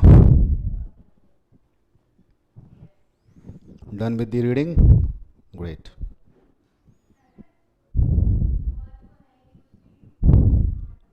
Pratik, how many minutes choose the first two RCs?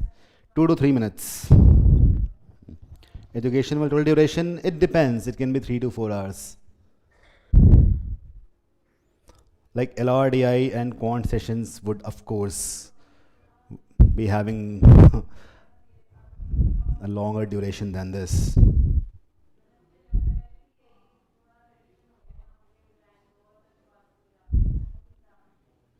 Tamanna, in that case, go for VA. All right, so I'll just read this RC once. Henry Warnham Poor, editor of American Railroad Journal, drew the important elements of the image of the railroad together in 1851. Look at the results of this material progress, the vigor, life, and executive energy that followed its train, rapidly succeeded by wealth, the refinement and intellectual culture of a high civilization. It talks about railways, but in a kind of very deep philosophical way, isn't it? All this is typified. What is typified? Anyone?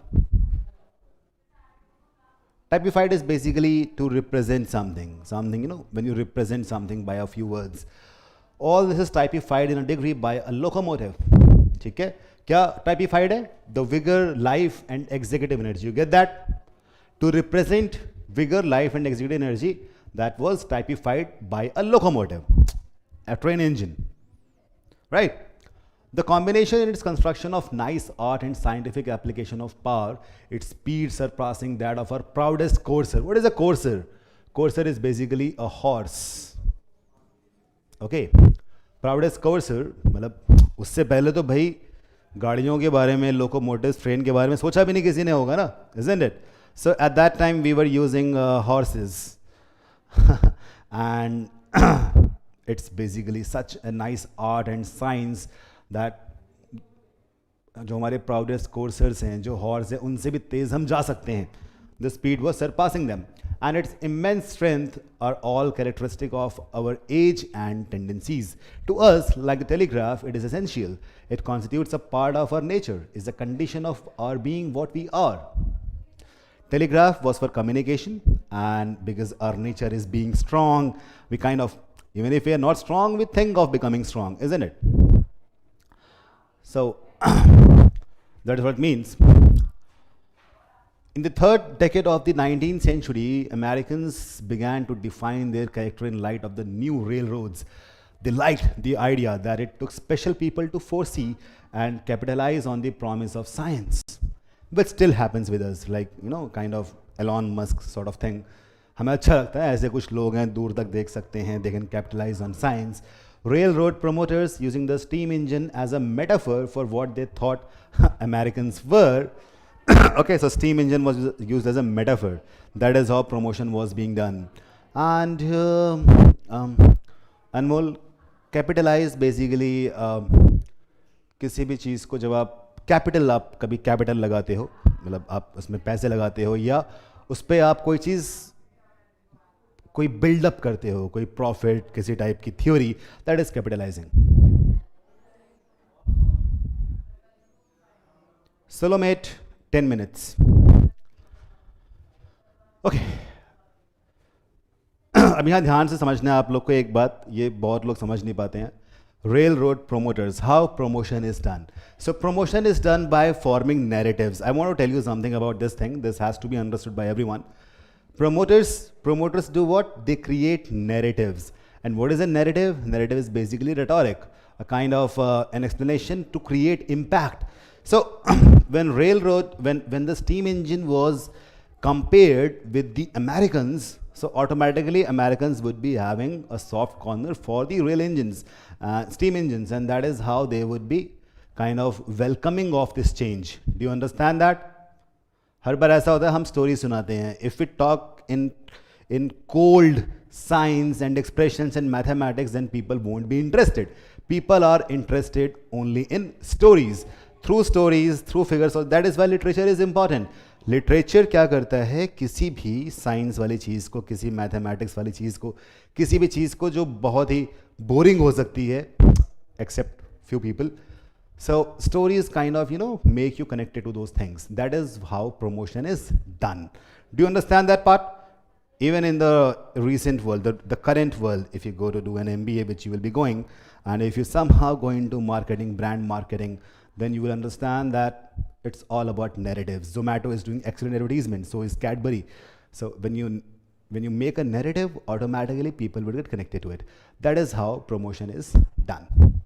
At that time, promotion was done by a narrative. The steam engine was compared to Americans and what they thought Americans were becoming. Frequently discussed parallels between the locomotive and national character. Locomotive क्या है, strong है, fast है, vigour है, सब कुछ है, और यही हमारा नेशनल कैरेक्टर होना चाहिए. इस तरह से अमेरिका में रेल रोड्स को, स्टीम इंजन को प्रमोट किया गया. Do you understand that? If you understand that, just put a yes, because that is something which I have given you kind of mantra, which will be helpful to you even after you do an MBA. Pointing out that both possess youth, power, speed, single-mindedness and bright prospects. तो होता है ना, किसी चीज़ को अगर हमारे ambitions और thoughts से जोड़ दिया जाए, वो चीज़ में अच्छा लगनी शुरू हो जाती है, right? पुअर क्या, गरीब की बात नहीं हो रही है. पुअर यहाँ पे गरीब नहीं है. पुअर ये Henry Varnum Poor, editor of American Railroad Journal है. किसी ने अगर पुअर गरीब सोच लिया होगा तो वो शायद समझ नहीं पाया होगा पैसेज को. Poor was of course promoting acceptance of railroads and enticing his readers to open their pocketbooks, but his metaphors had their dark side. A locomotive was quite unlike anything Americans had ever seen. That is why I said it's a narrative. That's why I say it's a narrative. Right? जोड़ तो दिया, metaphor तो use कर दिया है. Americans देखो भाई, तुम लोग बहुत तेज हो, बहुत स्ट्रांग हो, बहुत ये हो, बहुत वो. But the problem is Americans had not seen anything like that, isn't it? So that is why it becomes kind of dark. It was large, mysterious and dangerous. अब किसी ने अभी हम लोग इस बात से रिलेट नहीं कर पाएंगे because we are in 21st century, but if we see somehow, if you have watched, for example, Terminator kind of things, robots become mainstream, they come to our cities, walking around, then we will, of course, would not be kind of accepting of them, isn't it? We won't be welcoming of them. Do you get that? So it was large, mysterious and dangerous. Many thought it was a monster waiting to devour the unwary. What is unwary? The people who are not paying attention. There was a suspicion that a country founded upon Jeffersonian agrarian principles. Now I will explain this. Jefferson was basically a president of America at that time. Agrarian is something which is connected to agriculture. So Jefferson, his principles are basically agrarian, composed of, the place should be composed of villages, agricultural farms, rural societies, all that stuff. Clear? So, had bought a ticket and boarded a train pulled by some iron monster into the dark recesses of an unknown future. Such a beautiful way of putting it over here, the kind of philosophical undertone that they have used. You understand that? Somehow this talks about the inner layers of our psychology. There are fears, there are phobias inside us which we don't really talk about. So that is what the passage is trying to point on. You're sitting inside a very strong, unreliable kind of metal can, a tin can sitting inside it, is being pulled by some monster, some iron monster, and you don't know where it is going. Dark recesses of an unknown future, that means, basically it means death. Right? This passage is kind of poetic, yeah, Rahul. So, unknown future can be death, it can be an accident. So instead of just saying accident, death caused by accident, any kind of calamity, the author has chosen this word, dark recesses of an unknown future. It's kind of a poetic way to mention something, to make impact. Right? To ease such public apprehensions, promoters, poets, editors, and writers alike adopted the notion that locomotives were really only iron horses. देखा कमाल की बात कैसी है? So this is where writers, do their work, do their job. उन्होंने बोला ठीक है, आपको लग रहा है कि यार ये मॉन्स्टर्स हैं और आपको घोड़े ही पसंद थे, तो अब इसको क्या बोलेंगे? Let's create a new narrative and we will say that these are basically iron horses. Iron horses, got it? इस तरह से लोग शायद इसे मान जाएं. An early metaphor that lingered because it made steam technology ordinary and understandable. लोगों को लगा कोई बात नहीं, जो हमारे लिविंग घोड़े थे अब वो लोहे के घोड़े बन चुके हैं, तो अब तो चलो कोई बात नहीं, आम बात है यार, घोड़े ही तो हैं, भले लोहे के हों. You got that? Right. Iron horse metaphors assuaged, मतलब assuages कम कर देना, fears about inherent defects in the national character. Right? Inherent defects national character, जैसे हम लोग कितने भी strong, कितने भी single mindedness हो, पर हमारे national character में corruption भी है, हमारे national character में धोखेबाजी भी है. उसी तरीके से इस स्टीम इंजन के अंदर डिफेक्ट हो सकते हैं. Do you get that? Is it understandable? If you understand that, just put a yes in the comment box. Prompting images of a more secure future and made an alien technology less frightening and even comforting and congenial. What is congenial? Congenial is like having a common ground when all of us are having similar kind of emotions. Well, essayist Ralph Waldo Emerson, he is a great writer, saw the locomotive as an agent of domestic harmony. He observed that the locomotive and the steamboat, like enormous shuttle space wale, shoot every day across the 1,000 various threads of national descent and employment and bind them fast in one web, adding an hourly assimilation goes forward, and there is no danger that local peculiarities and hostilities should be preserved. To us Americans, it seems to have fallen as a political aid we could not else have held for the vast North America together, which we now engage to do. So basically, these narratives are very much important, and that is how we are Indians, but here the author is an American. That is how the author says, we, North America, we are such a vast continent. That is how we have been kept together by introducing steam engines and forming a narrative out of it. Clear?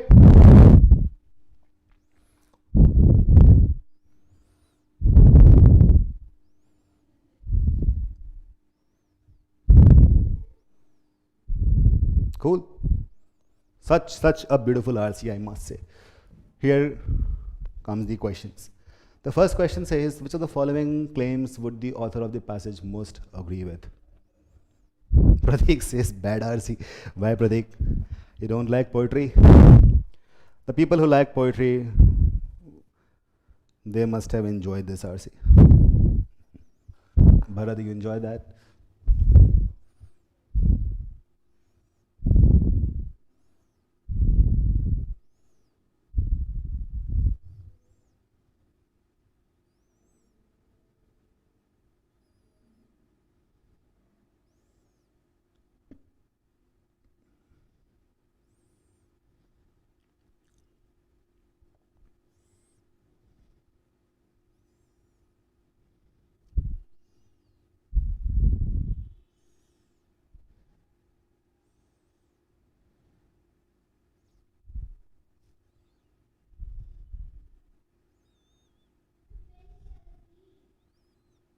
Cool, Utkarsh, you enjoyed that? People are coming with two options, B and D. Ashutosh, you like that? Cool.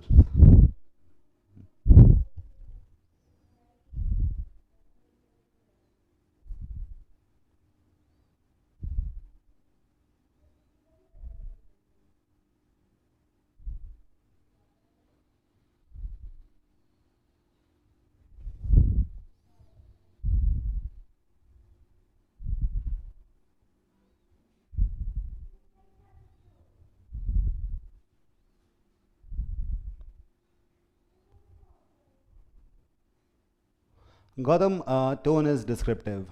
There's no analysis done over here, no criticism has been done. It's basically a description of the facts. Yeah, kuch metaphors were there. All right. People are coming with two kind of options, B and D, and I'm really shocked. Like B and D are totally opposite of each other, isn't it? So there are two kinds of people who are watching this session right now, and one have got the RC completely, others have not. Some, so B and D are completely opposite to each other, and people are coming with either B or D. That is what is surprising me. Yes, in that it's very difficult to understand. Just skip it. We have to do 3 RCs in total.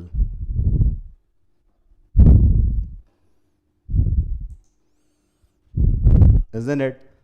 Wow. So I'm kind of confused that what is happening to you guys. Well, let us explore the options one by one.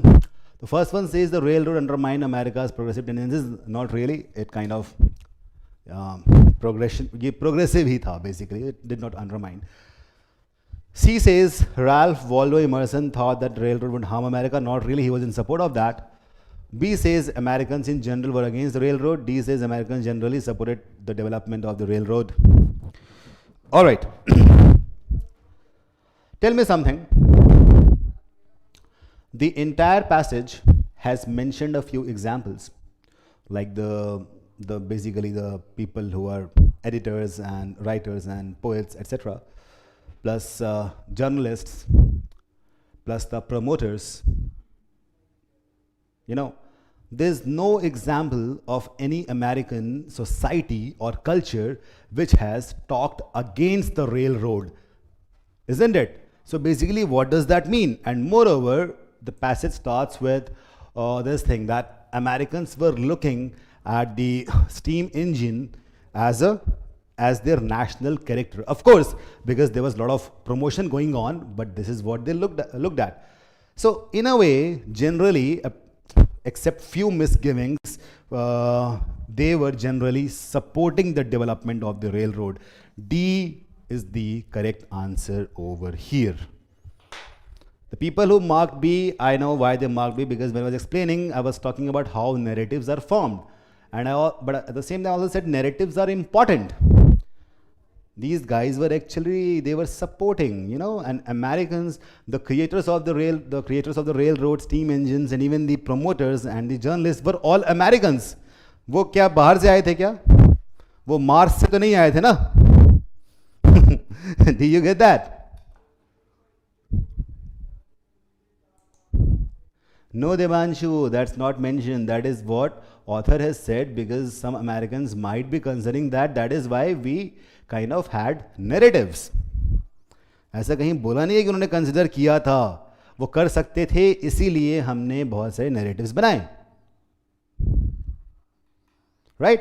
Some people might be scared, but majorly, यहाँ generally लिखा है ना, generally, ऐसा नहीं कि सब ही support में थे, but maximum people were supporters. As I said, the creators of railroads, the scientists, the poets, the journalists, and even this Ralph Waldo Emerson, the essayist, everyone, they all were basically Americans, and they were in support of railroads.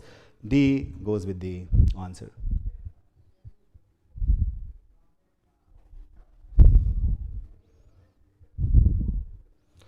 Waldo Emerson is mentioned over here. Pranav, you joined late? Cool. Coming to the next question. The passage is primarily concerned with which of the following?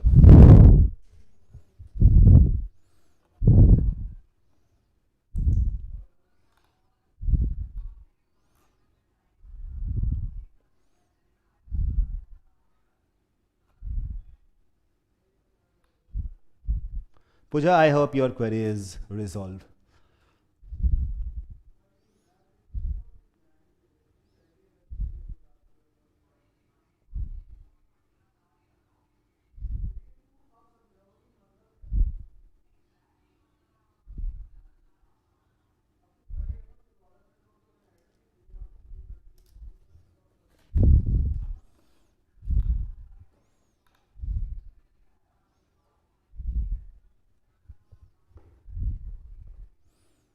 I think now everybody will be answering the correct it correctly. Okay, great. The first option says criticize one interpretation, not really. No criticism has been done. We discussed the earlier of railroad and its connection to the American. Exactly, that is what has been done. पहले इस बात को introduce किया गया and then they have talked about how the promotion was done through literature and through metaphors and through literary devices. So B is the correct option here. Let us read C and D also. Suggest that railroad's most important is development, not really. कहीं ऐसा नहीं बोला गया. Describe the apprehension with which most Americans read the early. They were not apprehensive about it. That is what we discussed in first question. B is the most correct option.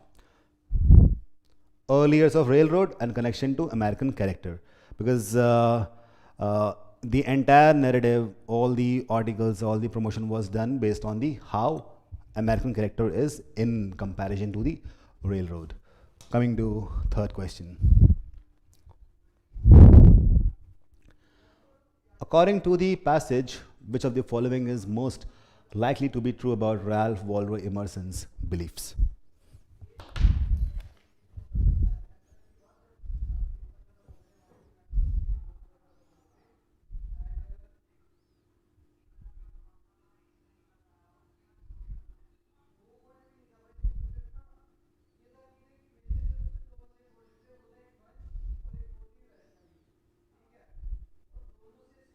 Bharat apprehension होता है जहाँ पे आपको कोई चीज़ करने में शक हो, तो चीज़ आपको करने से रोक रही हो, that is apprehension.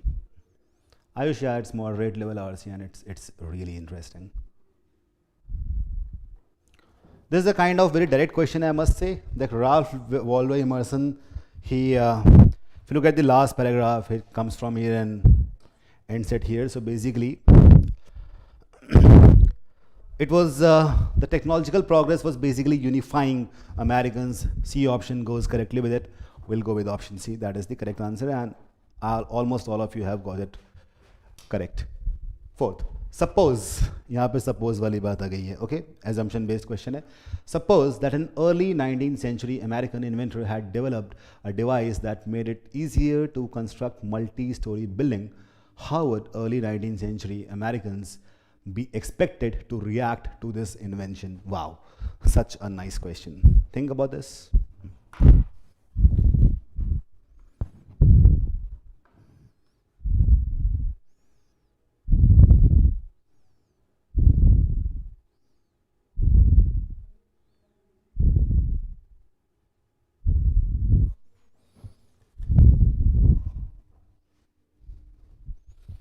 Well, based on the passage, you must understand that how Americans react to technology, and that is how you will answer this question.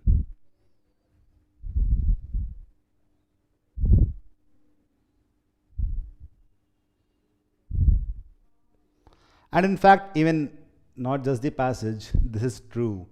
American society is generally in support of technology. And it's quite evident from their technological prowess in the recent century, and moreover, it's evident in their movies also, their arts.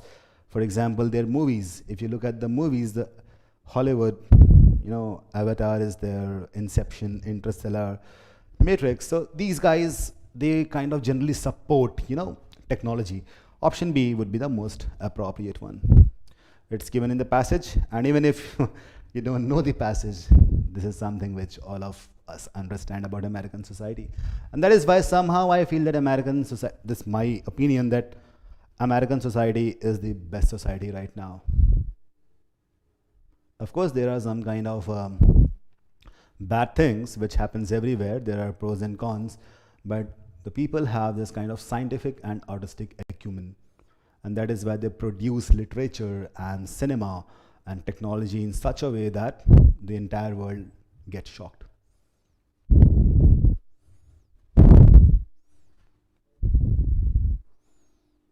Black Panther, chalo, cat के बाद देखना. Pawan Satya, they would have no opinion, because no, they have opinion, you know, and then that passage mentioned that they kind of support, they kind of favor, you know, technology. C is like having no opinion. That is not there in that society.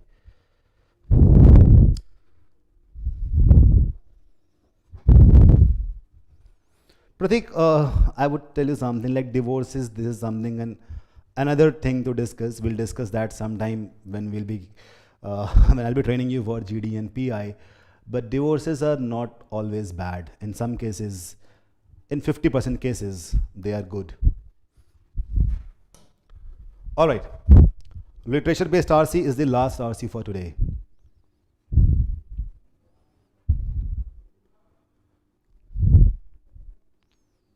Priyanshul, Indian society, I believe that like, it's not just a belief. There's a fact that we are the youngest nation, and moreover, the way we are getting educated, we are the ones who have brains and we are determined and focused. So right now in society is at the best time, but the problem is that a lot of anti-national and anti human elements are there. Like people judge each other on based on religion, caste, color, creed, which is happening, and it is happening more now in the advent of social media. So that is why I feel that there are two kind of societies in India. One is society which is comprised of people like you and me, and one is people who are always judging and wasting their times. So, in a way, it will create a great divide.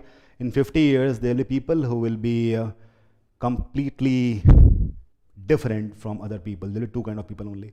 That's what my opinion is. All right. ये वाला RC कर लें अब.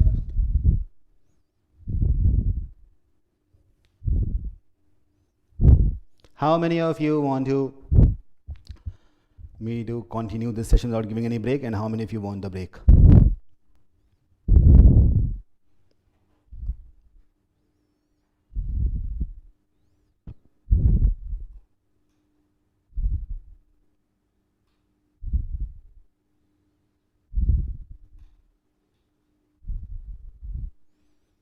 Literature तो बड़ा मज़ा आएगा करने में ना.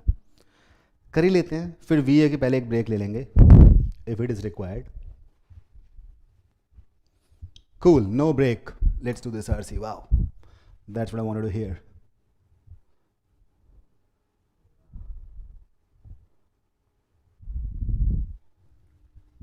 Three minutes to read,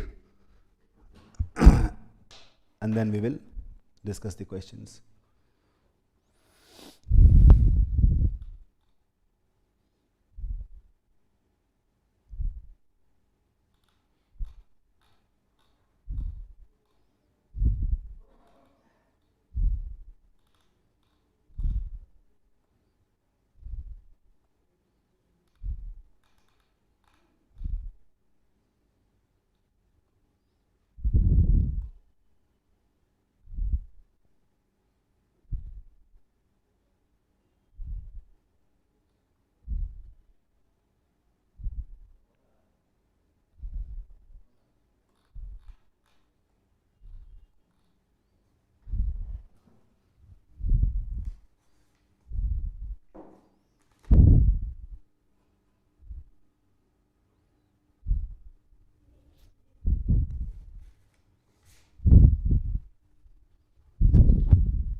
Let's try to solve this question.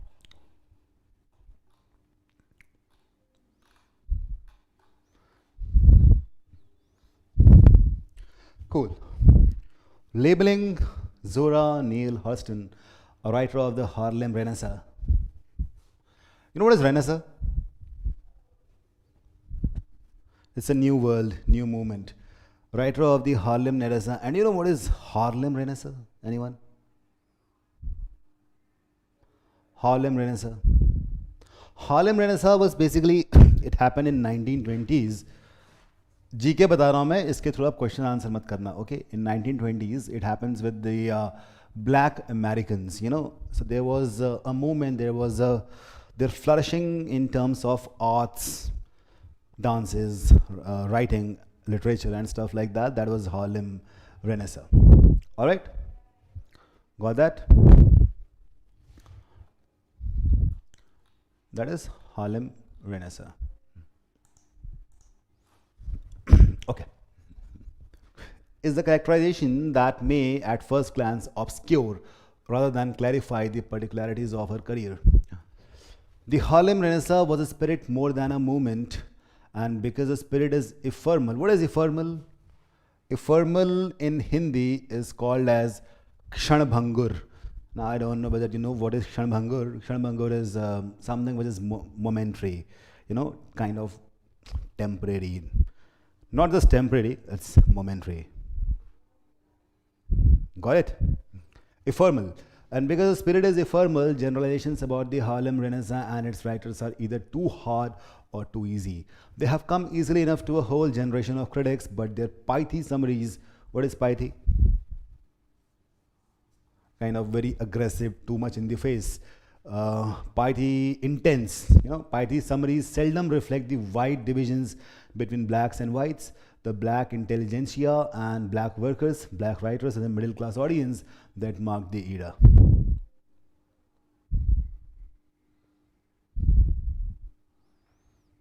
All right. Kshanbhangur, right? Okay. When one studies in depth the phenomenon of what was then called the Negro Renaissance or the New Negro Renaissance and what is now called the Harlem Renaissance, one comes away with a bewildering complex of notions, statements, affirmations, and manifestos. Although there is general agreement that the Harlem Renaissance is bounded by 1918 armistice ending the First World War and the beginning of the Great Depression in 1930, some historians have stretched the boundaries to before the war 1914 and after Franklin Delano Roosevelt's second term, that is 1941. There has been a widespread tendency to regard the Harlem Renaissance as a monolithic cultural movement. Now, what is monolithic? Lith, I'll just tell you, note it down. Lith is basically, it is stone, okay? Mono is single. So, monolithic cultural movement, that means that a movement, a culture which has only one faith. Which has only one faith, okay? A monolithic cultural movement capable of reduction to one orthodoxy, इसीलिए बोला है one orthodoxy, or another, or to a set of characteristic principles. This presumption reflects the bias in most American scholarship that postulates black people as a united entity and then poses theories ignoring individuation of thought and feeling. That is the problem, right? So what happens for the white people and for the other people, we kind of, even the brown men like us, we kind of feel that the entire black people, the race of black humans, all of them are same. That is what the people normally feel, isn't it? Like all blacks are same, all Sikhs are same. So anyone, anyone who doesn't look like us, we kind of feel that all of them are same. Like there's a very weird and very condescending term which I have heard for Negroes in Delhi and major parts of India. They use a word which I don't want to use over here. And most of them feel that these guys are cannibals. This is something which is very much famous in Delhi NCR. I don't know why. So this is a presumption presumption that they are monolithic cultural movement, and that is why, so it postulates black people as a united entity, and theories ignoring individuation of thought and feeling.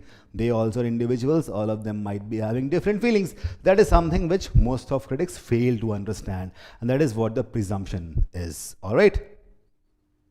Got it? Clear? Is this clear to everyone? Just put a yes over there. Sometimes, however, an individual career can be best assessed in the context of an age, and this is largely the case with the writer and anthropologist Zora Neale Hurston. She spends exactly 2 paragraphs on the Renaissance in her autobiography, and rather writing public and private offers very little discussion of what the Harlem Renaissance meant to her. Yet her part in the Renaissance is well documented in reminiscence of others. किसी और ने काफ़ी कुछ लिखा है और इनके बारे में बात की है, हर्स्टन ने खुद से नहीं लिखा. With unanimous agreement that she was one of the most memorable personages. What is personage? Person होता है कोई इंसान, personage कोई important इंसान. Okay? Personages of the period, as Langston Hughes put it in the Big C, she was certainly the most amusing of the Harlem Renaissance artists, full of side-splitting anecdotes. Side-splitting मतलब एकदम आप हंसते हंसते पागल हो जाओ. Humorous tales and tragicomic stories. Stories which have tragedy as well as comedy. Well, Hughes' words should not imply that she was solely an entertainer. Although she was independent and scornful of literary movements, she shared in the historical and cultural forces that made the Harlem Renaissance an identifiable moment in American intellectual history, a part of a historical process that, as most critics recognize, altered black life in America. She was scornful of literary movements, है ना कि ये चीज़ उन्हें उसको वो काफ़ी हद तक इतना ज़्यादा promote नहीं करती थी.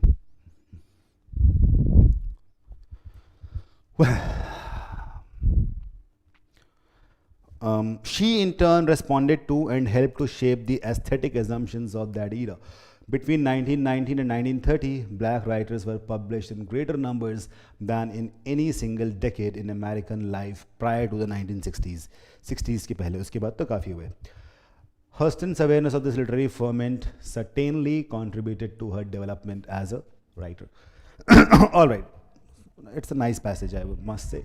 First question, the author suggests that which of the following is an overlooked yet significant aspect of Harlem Renaissance?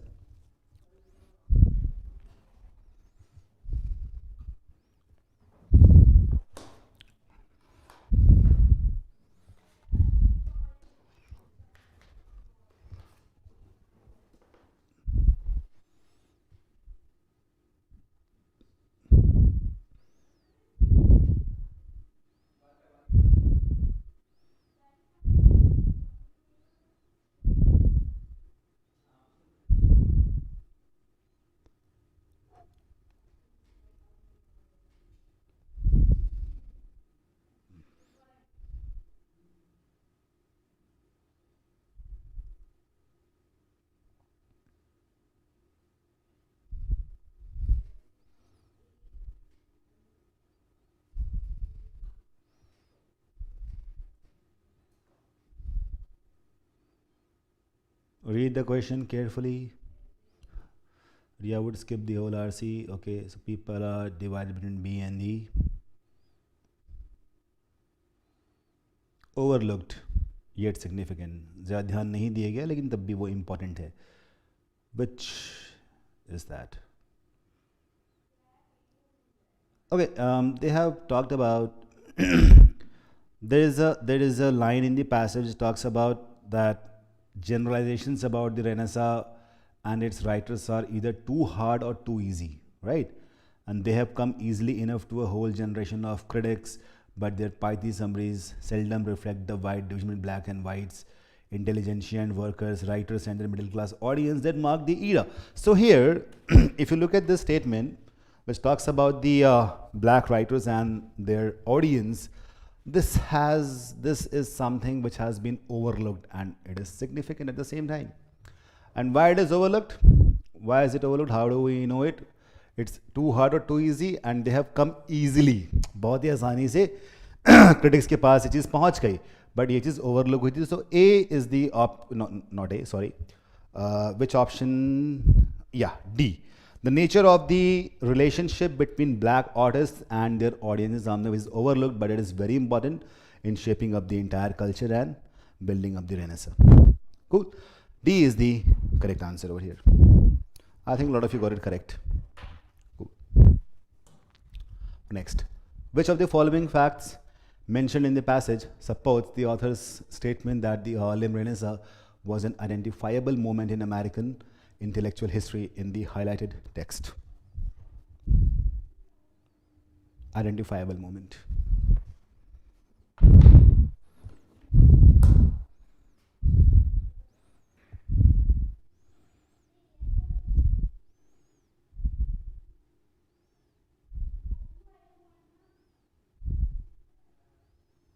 इनमें से कोई फैक्ट्स पैसेज में मेंशन्ड है और वो आइडेंटिफाइबल मोमेंट होना चाहिए, कैसे लगता है?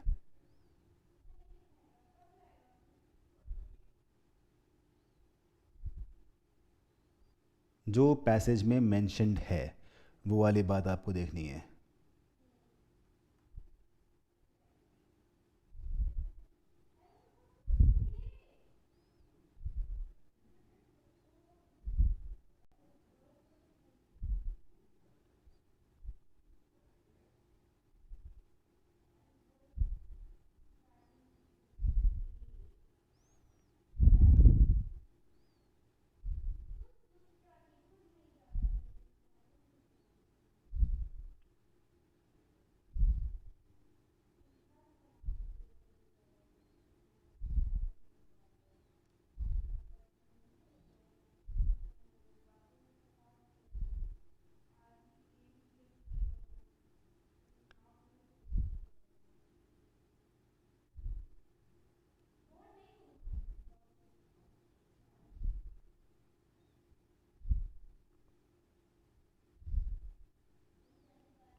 All right. So if you look at all the options, what is mentioned in the passage? This one is mentioned. 1920s में published work बढ़ गया था, and this is of course an identifiable moment in American intellectual history. D goes with the question. All of you got it correct. Well done. C. Third question. According to the passage, Hurston's attitude toward literary movements in general was what? Bemused. What is bemused? It's confused. Ambivalent, having mixed feelings. Indifferent, all of you know, कि कोई फर्क नहीं पड़ता. Disdainful is disrespectful.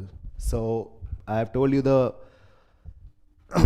meanings of these words. Now tell me what should be the correct answer over here. Well done, Pawan Satya.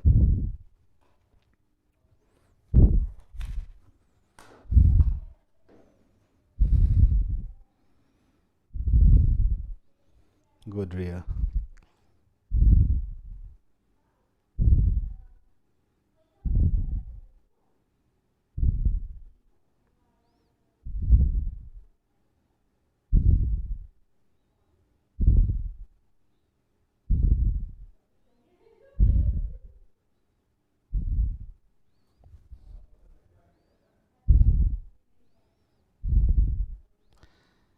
Just mark it carefully. This question is very easy, but I think a lot of you are doing it wrong.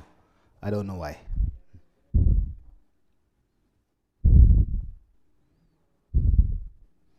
See, it's mentioned clearly that she was scornful of any kind of literary movement. She was scornful. Basically, it is showing disrespect. So disdainful is the correct answer over here. Option D. She was not indifferent, she was scornful, isn't it? It's mentioned. See? Independent and scornful of literary movements, scornful of literary movements. So she was kind of a bit disrespectful about them. Disdainful is the correct answer over here. Got it? Here comes the next question.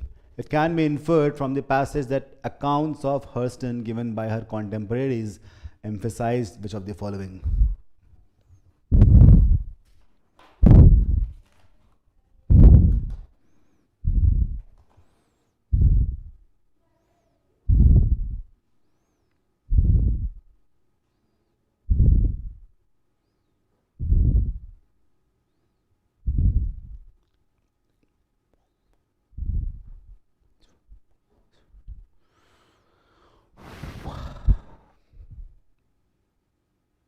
Herschel Bemus is confused.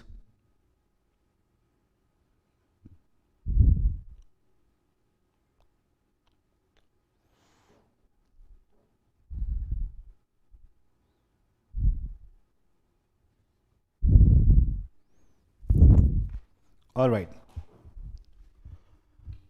So if you remember, there's this was certainly the most amusing, full of side-splitting anecdotes, humorous tales, and tragicomic stories. So basically, they emphasized on her humor, right? It's C. Wow. All of you have actually understood the passage really well.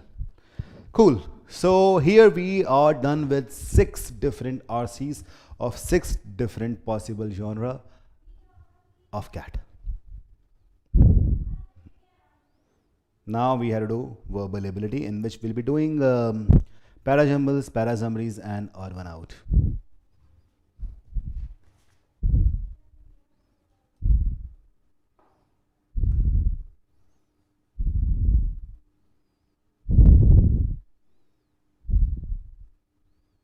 Agrima, what doubt?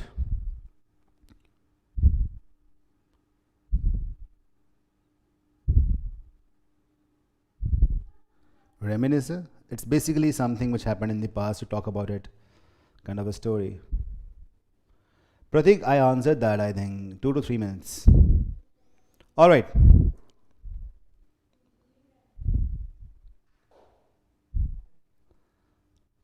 So we should go directly jump over to the VA section. Or you guys need a break? Parajumbles.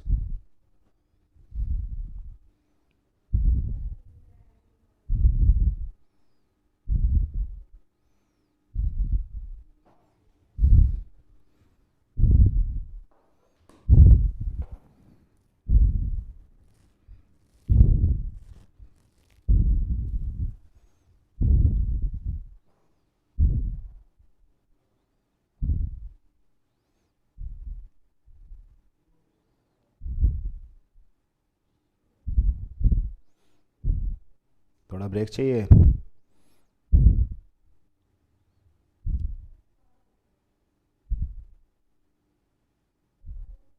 हाँ गरिमा ठीक है, उसने नहीं लिखा ना, तभी तो वो था. She was not interested in literary moments, no.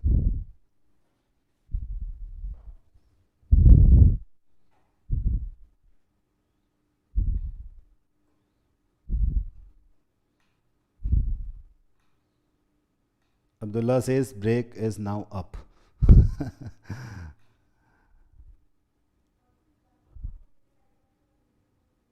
7 PM would be, इतना नहीं, थोड़ा सा कम, 5 मिनट काफ़ी होगा I think.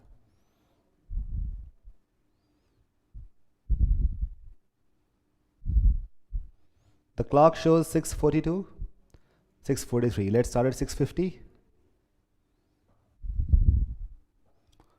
6:50 at most.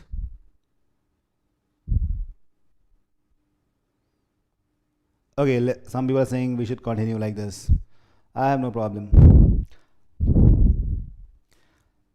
Okay, go and have some water and tea. At 6:50 we all will meet, because a lot of people, we are a democratic country and a lot of people are saying it should be a break, so 6:50 will be perfect. Not 7, 6:50. 5 minutes break.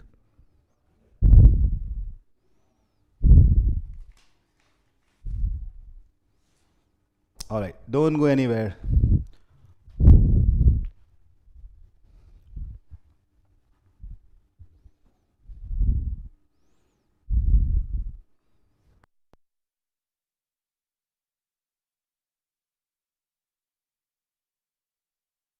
recording, they should resume the video just after 6 minutes.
I somehow think a lot of people have gone to cook tea and coffee.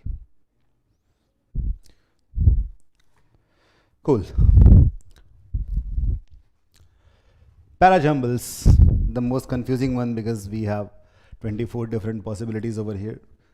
But because we'll be having options, not just theta, so let us solve the first one.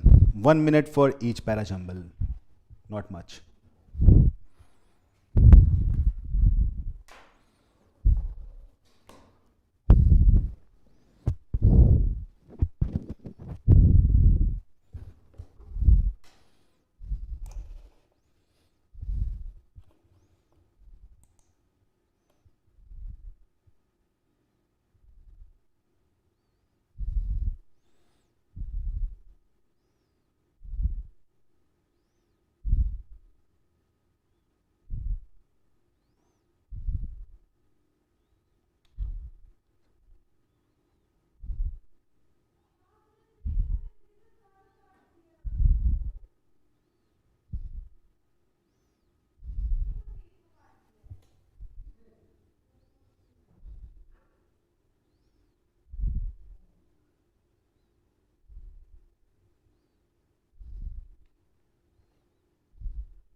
This can be very confusing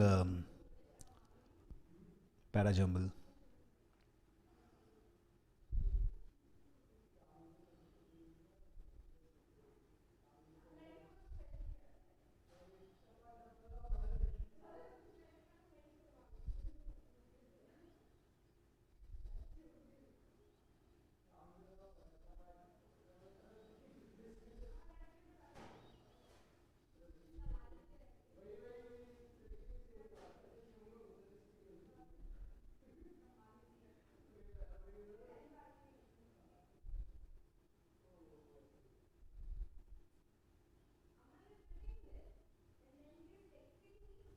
But here there's one thing which we are sure of,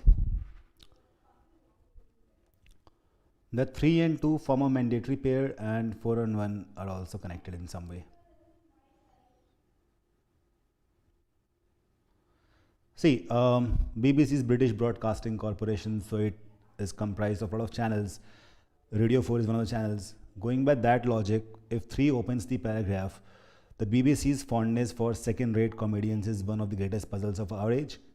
And then following, Radio 4 seems to have a slot at 12:30 every day reserved for people who don't know the difference between being funny and being half wild.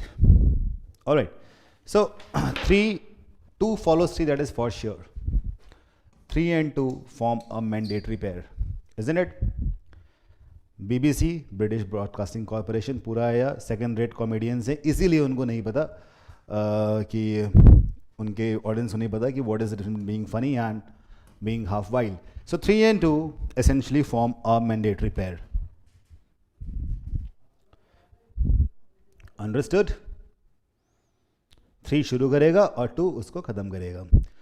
Now, if you look at 1 and 4, the first one says, but I wonder about the idea that Britain doesn't value intellectuals. ये बोला गया है.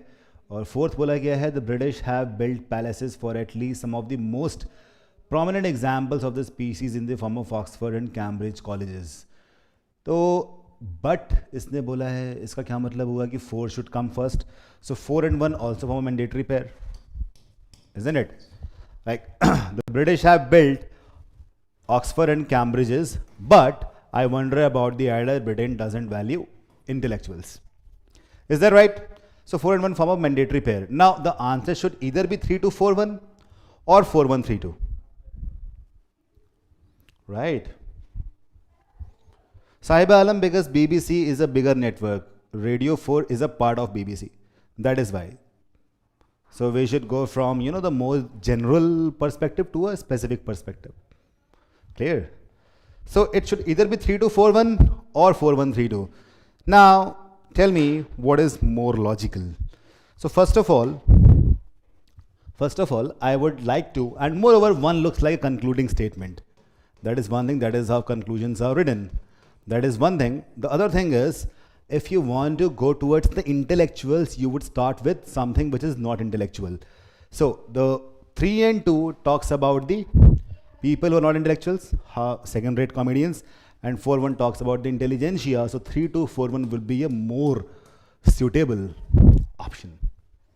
Clear? 3-2-4-1 will be going with.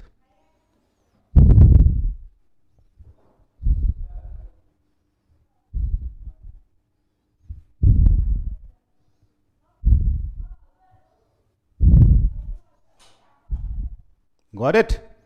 Okay. Here comes the next. 1 minute to you, 1 minute to me. So in 2 minutes, we have to do one question. We have to be quick.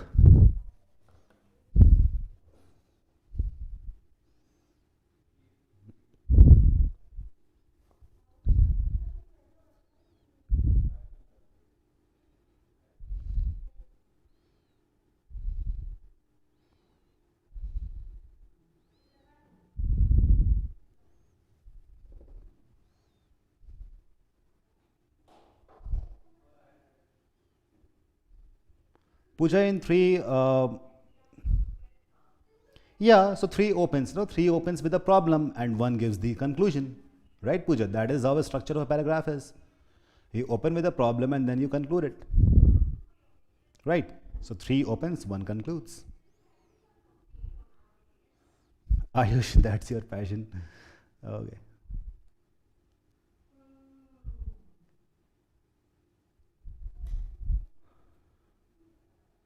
No, Ayan, in that case, 3-2, the mandatory pair goes for a toss.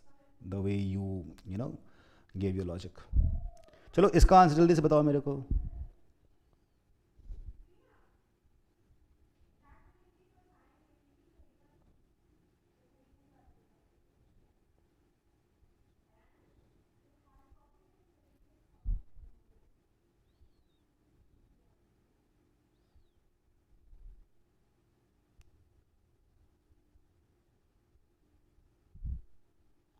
No, Pooja, it is not saying that. It is saying that audience consume the second-rate comedians.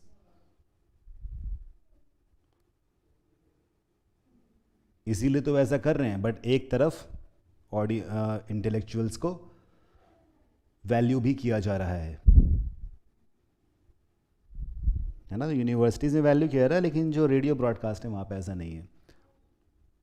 Got it? Okay, this one.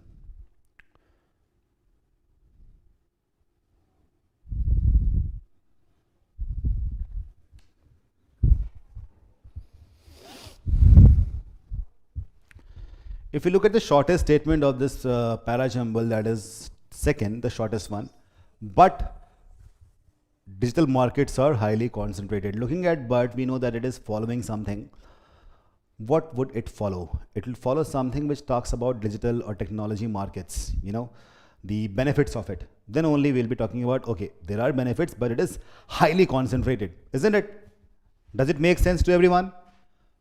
I chose the second statement as, the statement to refer to. From there I referred, and I can see that it starts with but. So it is talking about the negative sides of the digital markets. They're highly concentrated. So before that, it's talking about the positive sides of it. In fourth, it is doing the same. The experts agree that there are benefits of big tech. Its products are widely popular, but digital markets are also highly concentrated. Does that make sense? 4 and 2 forms a mandatory pair. Is it making sense to you, everyone? It's making sense. Remaining ones, 3 and 1, it says, as in most of the rich world, 1 or 2 companies dominate Britain's markets for online. So, जैसा कि और बहुत सारे अमीर जगहों पे होता है, यहाँ पे क्या हो रहा है? They're dominating Britain's markets for online search, advertising, social media, and phone operating systems. Third says Britain's dozen most digital intensive industries generate 16% of GDP and 10% employment. Wow. So 3 should come before 1. 3 says the Britain's are like dozen most digital companies. They generate 16% of GDP and 10% of employment. लेकिन जैसा कि हर अमीर जगह के साथ होता है, Britain में भी इन डजन्स नहीं, कोई एक या दो ही कंपनी है जो डोमिनेट कर रही हैं. Are you getting this? So that is how we start. No, we can say lot of companies which are doing this, but 1 or 2 companies are the one who are dominating it. So that is why one should follow 3. Is that understood to everyone? Pragati, it's making sense now? Yeah. So now we have to decide upon 3142 is the correct one or 4231 is the correct one. That is how para jumbles must be solved. Just pick the mandatory pairs and then try to arrange them. So here we have only 2 arrangements possible, 3142 or 4231. Which looks better? Of course, it should be, the paragraph should be introduced with the Britain's markets and Britain's companies. So 3 should be the opening statement, and that is how we get our answer as 3142. All right. Next one. Pratiksha 3142 then. Okay. Pay attention. You know, all of you understand language. Just pay attention to that.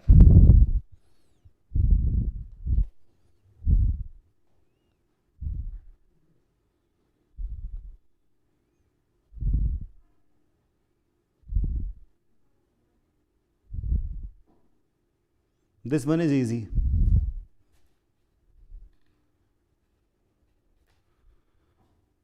This one is actually easy.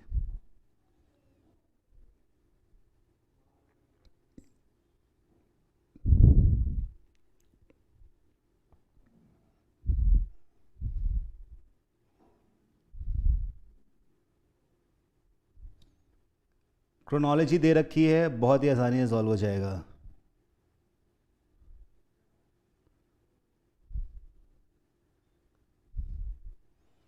The chronology is given.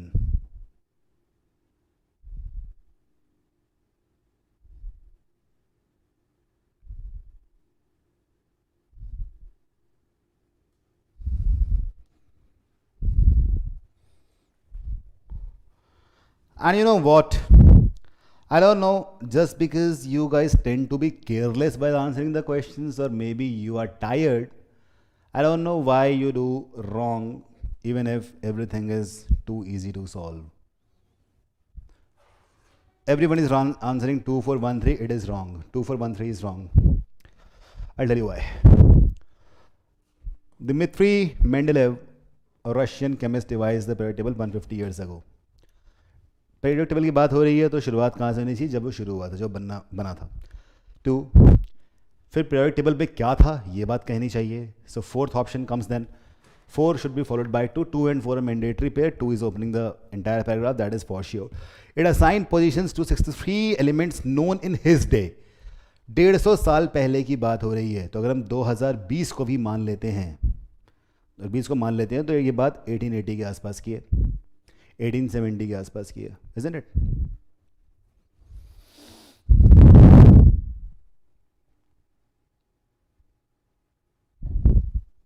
Okay. So उन्होंने table बनाया 150 years ago और 63 elements जो known थे उनको position दे दी. 2-4 हो गया.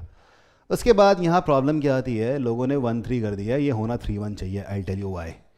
सी, third one says gallium was discovered in 1875, scandium in 79, germanium in 86. All 3 matched Mendeleev's predictions. आप लोगों ने देखा कि 1871 पहले आता तो 1 पहले करो, 3 बाद में करो. ऐसे ही किया था ना आप लोगों ने? I think this is what you guys did. But look at this. Predictions. Prediction थी भाई ये. It was a prediction, isn't it? Now read this. Gallium was discovered in this, scandium in this, germanium in this. All 3 matched Mendeleev's predictions. To make it work, he had to leave gaps. Prediction बनाई गई, फिर prediction इन्होंने कौन सी prediction थी? he had to leave gaps, missing elements, and in 1871 he used the parts of table to predict the properties of the elements that might fill some of them. Okay, so 3 talks about the discovery of 3 new elements and they match with Mendeley's predictions. What were the predictions? It's given in 1. So 2431 is the correct answer, not 2413. Clear?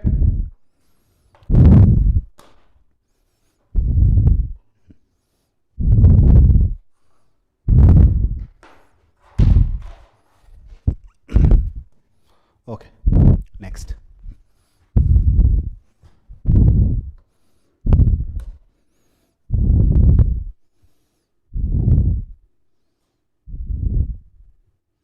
इतना मुश्किल है नहीं पहला jumble, आप लोग जल्दीबाजी में या ध्यान से नहीं पढ़ते तभी ऐसा होता है. And as soon I tell the answer you say ओ ये तो सिंपल था.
Pratiksha says that I should give 30 seconds more, so I'm giving 30 seconds more. Tamanna, yeah, that happens. I have got 3 kinds of answers.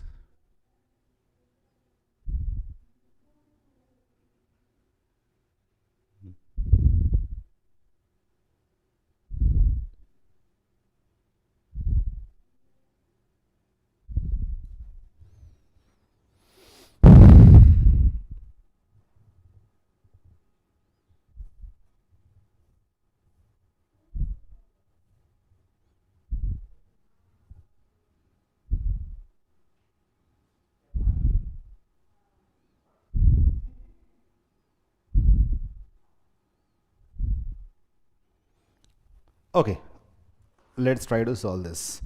So let us pick up one sentence. I'm picking up second sentence. It says a great deal has lately been made about the widening inequality in America and its various effects not only on the poor but on those struggling to remain in the middle class.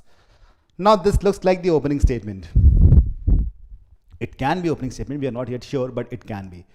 Let us read the other options first. Other statements first. This one says the challenges for such democracies. Such democracies. What does it mean? That इससे पहले कोई और एक statement आना चाहिए. Is to allow for inequalities while citizens from the various classes can see themselves as pairs to social contract of common good. Such कौन सी democracy की बात हो रही है? Modern democracy की बात हो रही है. Okay, third one says yet. अब yet से start हो रहा है. Yet modern democracies accept market economies that introduce disparities in wealth and power and the class difference that go with them. And fourth one says, unlike aristocracies, modern liberal democracies are designed to avoid the rule of the few who have a monopoly on wealth and power. All right. तो modern liberal democracy में किसी तरह की monopoly wealth और power की नहीं, उसको avoid करने के लिए किया गया था. एरिस्टोक्रेसी में ऐसा था, ठीक है. और इसी डेमोक्रेसी में चैलेंजेस मिले. किस तरह चैलेंजेस थे? टू अलाउ फॉर इनइक्वालिटी और citizens from the various classes to see themselves. Okay, so ये वाली प्रॉब्लम यहाँ पे हुई थी, ठीक है. So a great deal has lately been made about widening inequality. Now, don't you think that second statement is not the opening one, it is basically the concluding statement? Second one is the concluding statement, isn't it? A great deal has lately, अभी ही की बात है, lately मतलब अभी अभी, a great deal has been made about the widening inequality in America. So basically what has happened? The liberal democracies are there, and liberal democracies में ये था कि हमें कोई इनइक्वालिटी नहीं रखनी, मोनोपोली नहीं रखनी, लेकिन उसके बाद भी ये चीज़ें हो गई, उसके बाद भी ये चीज़ें हो गई, right. So if you look at this, modern democracy accept market economies that introduce disparities. Third में बताया गया है कि डिस्पैरिटी आ जाती है मॉडर्न डेमोक्रेसीज में भी, और इसी बात को great deal has lately been made. So 3 and 2 form a mandatory pair. Is that right? Is that right? रिया आते हैं वहां पे कि ओपनर क्यों नहीं हो सकता. ठीक है. So ये ओपनर इसलिए नहीं सकता कि हाल में है, क्रोनोलॉजी की बात नहीं. पहले क्या है कि मॉडर्न लिबरल डेमोक्रेसीज को आप इंट्रोड्यूस करोगे, है ना. तो पास्ट से आके ये हुआ है कि in aristocracies there were disparities, but modern liberal democracies were introduced to avoid that. So in the fourth, modern liberal democracies have been introduced. Those democracies had challenged to allow for inequalities. Okay? उन challenges को overcome करने के बाद भी market economies को accept करने के कारण डिस्पैरिटीज फिर से आ गई कि मॉडर्न लिबरल डेमोक्रेसीज में इकोनॉमी प्रैक्टिस भी होगी तो ऑटोमेटिकली भी डिस्पैरिटी तब भी आ गई. और इसी बात का एक बहुत बड़ा अभी कुछ ग्रेट डील, बहुत बड़ा तमाशा बना. सो 4132 is the correct sequence. Is that clear? In the fourth statement, modern liberal democracies have been introduced by abolishing aristocracies. In first statement, the challenges of liberal democracies in which inequalities have to be removed has been mentioned. Even after doing all that stuff, but because modern democracies accept market economies, that is why disparities still happen. That is in statement 3, and this disparity was made a great deal in second statement. 4132 is the correct answer. ठीक है, बिल्कुल unlike शुरू हो सकता है वैभव, कोई बात नहीं. यहां पे ये बोला गया ना, यहां पे मॉडर्न लिबरल डेमोक्रेसी की तरफ आप आए हो एरिस्टोक्रेसी से.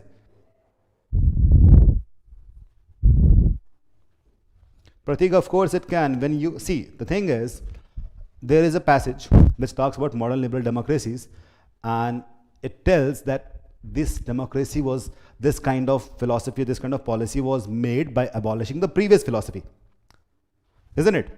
So previous philosophy was aristocracy, now it is modern liberal democracy. So you can talk about modern liberal democracy only when aristocracy has been abolished. In all the other statements, aristocracy is not mentioned at all. So if fourth statement doesn't open the paragraph, it would make no sense being in between. Because aristocracy is not mentioned. Aristocracy is mentioned just because aristocracy had disparities and modern liberal democracy supposedly had no disparity. Clear? Pawan Satya, 10 minutes in total. Next one.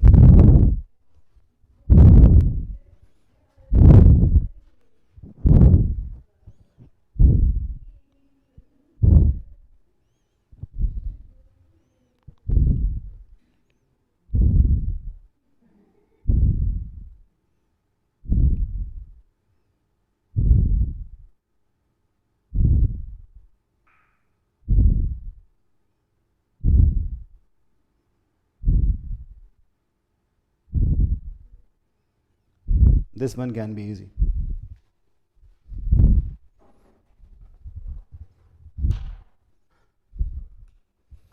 Bhavya, that's right. Harshit, you are welcome.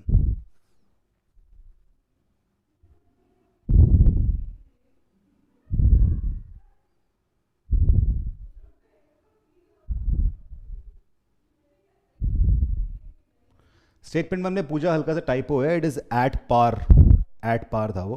C themselves at par to social contract of common good. 7 pages हैं.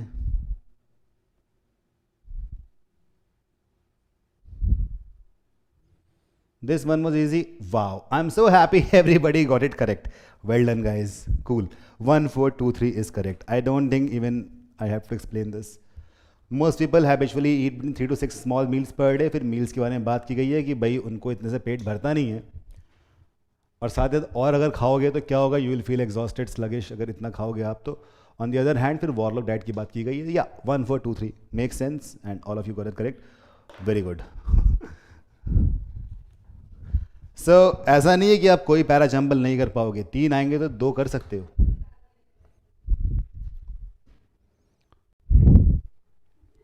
All right. Next one. So here 1423 is correct. All of you got it correct. Next.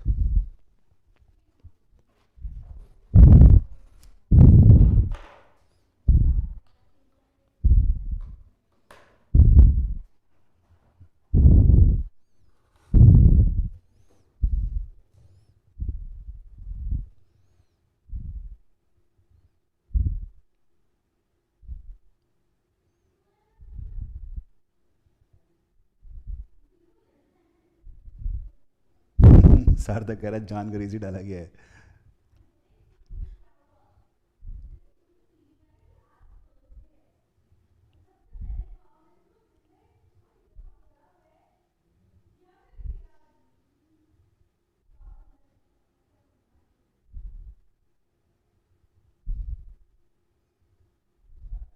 Ritvik, that is not you always true, but normally ऐसा ही होता है.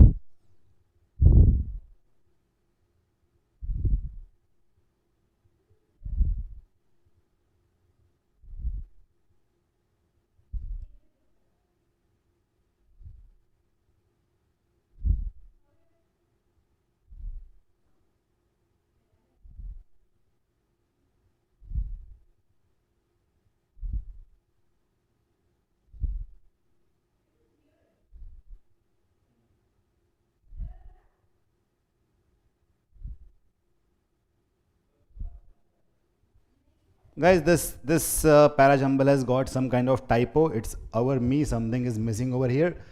We won't be doing it. This is wrong. Our me. There's some typo from the content team. Let's leave it. Move on to 7th. People are even answering. I don't know how. Because I'm not able to answer this one. Something was missing over there. Leave it. Let's do this one.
This one is easy, I think. Machine learning की बात हो रही है.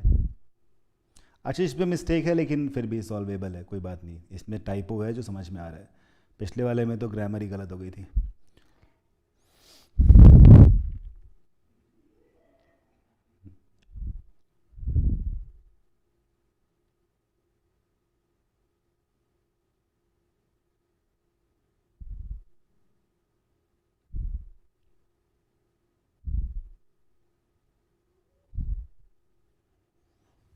Very good.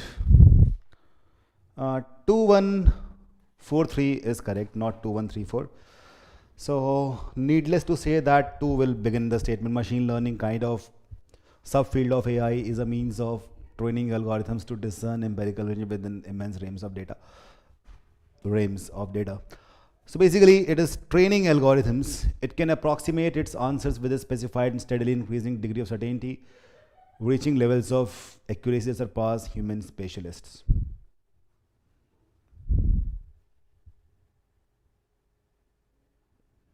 All right.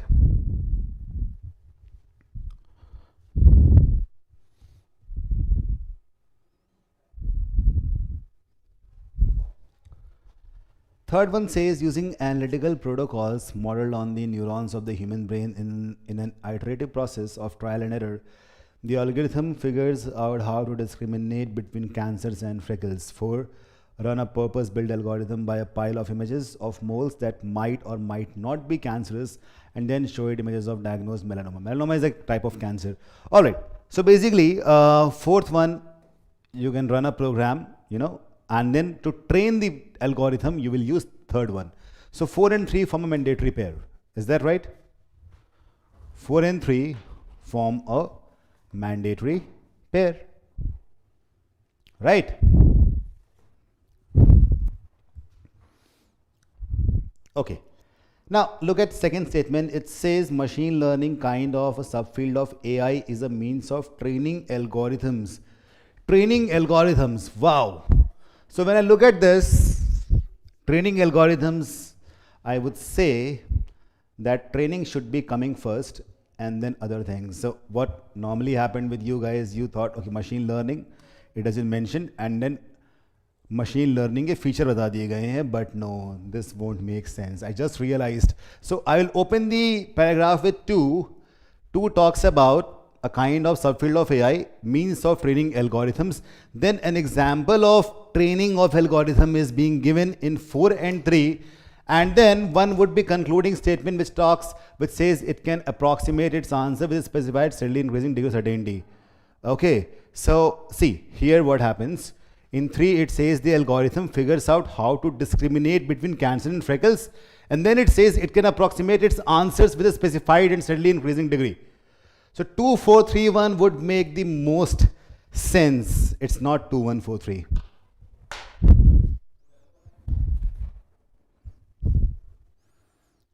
Clear? So when I said congratulations, I said it wrong. 2, 4, 3, 1 is the correct answer over here. Clear?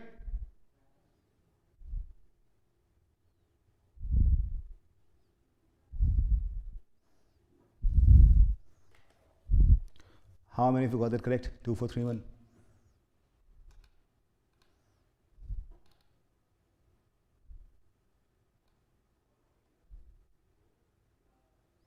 आशीष शायद time ही होगा, सही कह रहे हो. Pooja, what's your answer? You are saying shouldn't one be conclusion? Yeah, you are right. That's what it is.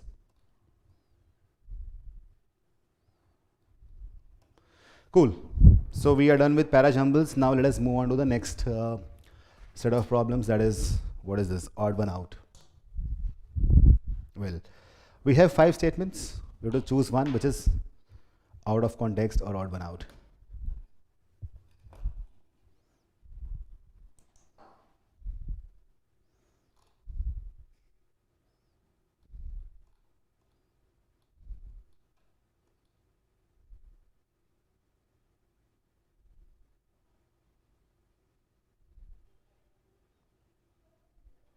Harshit, yeah, my name is Abhishek Leela Pandey.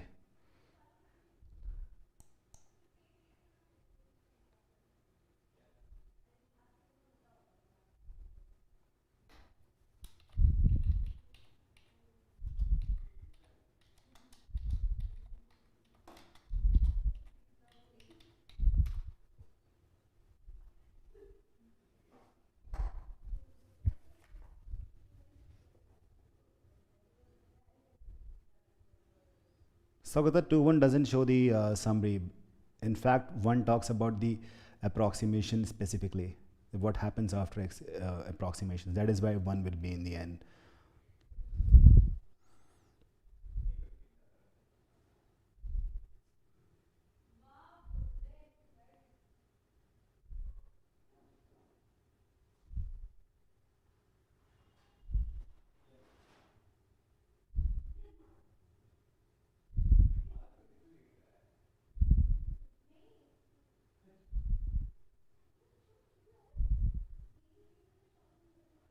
All right.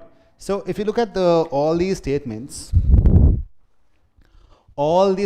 except four talk about that why a nest is built in a certain way, because it protects, a lot of things, to hide them from predators, and then insulating materials so that they don't feel cold.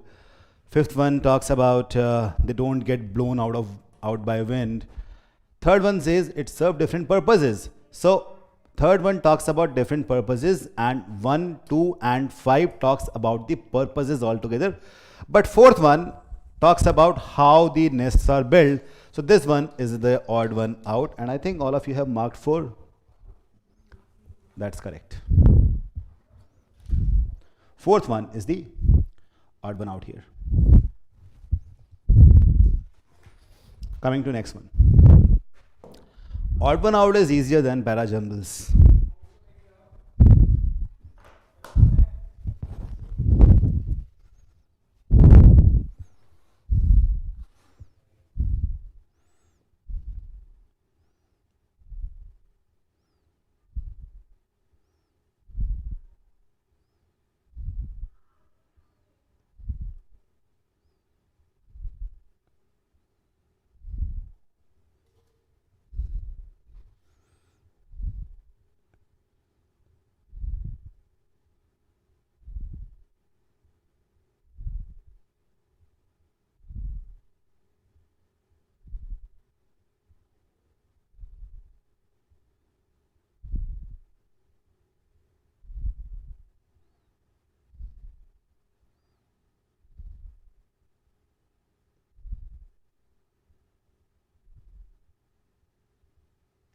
Right, Hardik.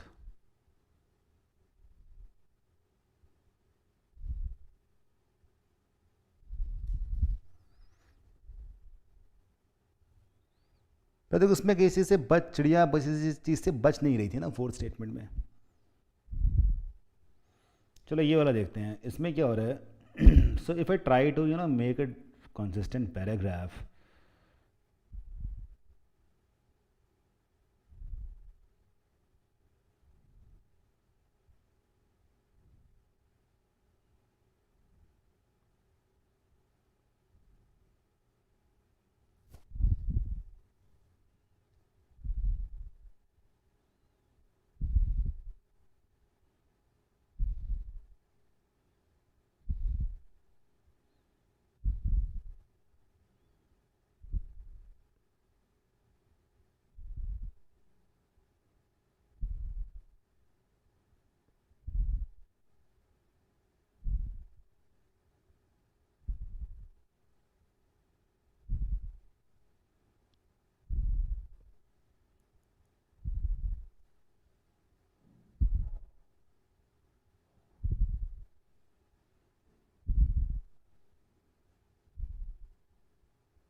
Most of you marked 4 and 5.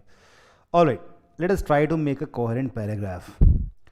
If I start with fifth, it says if democracy depends on informed citizens, democracy is in trouble. If आया कि ऐसा होगा. Third में उसी का critic आ रहा है but skepticism about new media can make us easy prey for old fashioned propaganda.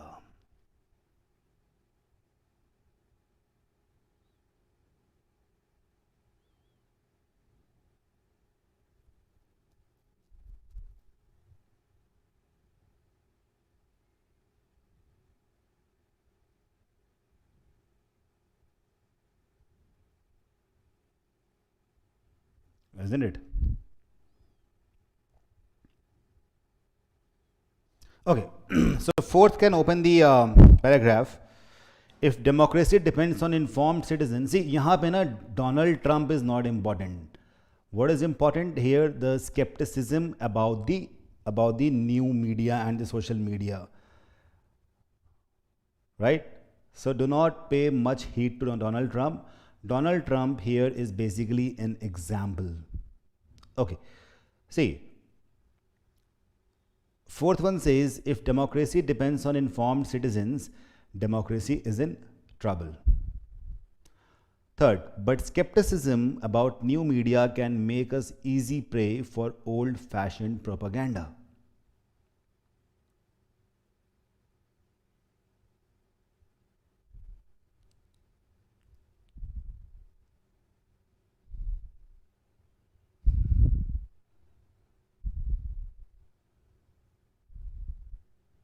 All right.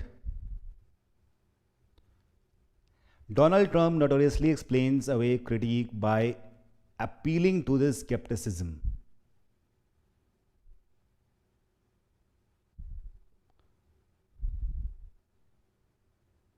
ठीक है ना?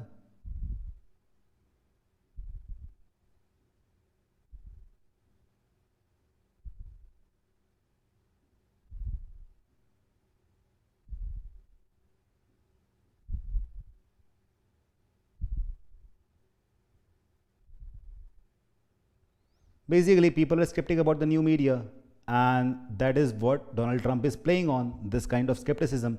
So he can claim that, okay, the news sources can be fake and Google is biased against him. The fifth statement, basically talks about a very technical aspect, and the other statements talk about the philosophical and political aspect. Right? Fifth one is purely technical. Others are others are philosophical and political, isn't it? Majorly they are social, I would say. They talk about skepticism and how it is being used, and one example is given. The example is of Donald Trump, but this part is purely technological. That is why fifth one is odd one out. Those who marked fifth, congratulations. Next one.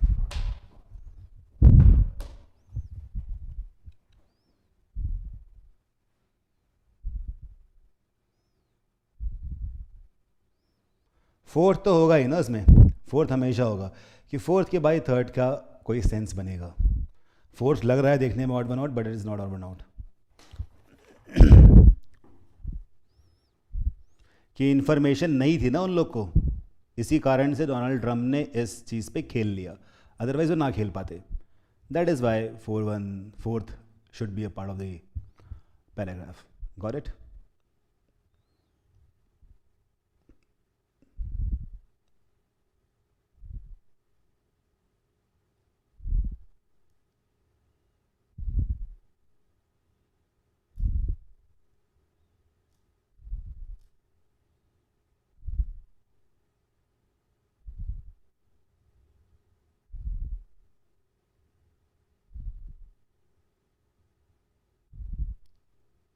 By the way, you know what? I will give you benefit of doubt. This paragraph is not properly connected. There's a possibility that one will go with 5. Let's do one thing. Leave this paragraph, this one, because this one is very poorly structured. This one means the previous one, Donald Trump's one. Donald Trump वाले को paragraph को आप छोड़ दो. It's a poorly structured thing, because there are a lot of possibilities coming in, and one can also be odd one out in certain way. Even 4 can be odd one out, even 5 can be odd one out. That is why I'm giving you benefit of doubt. So poor structure, let's leave it. Do not count it in your scores. This happened once in CAT as well, and that is why they give kind of benefit of doubt. But this one is all good, the one on the screen right now.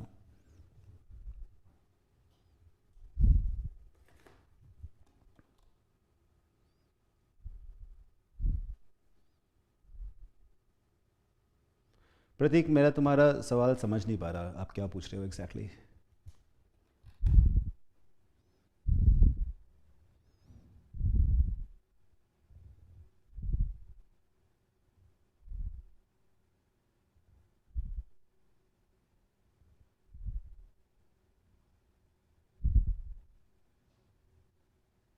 All right, this one is easy.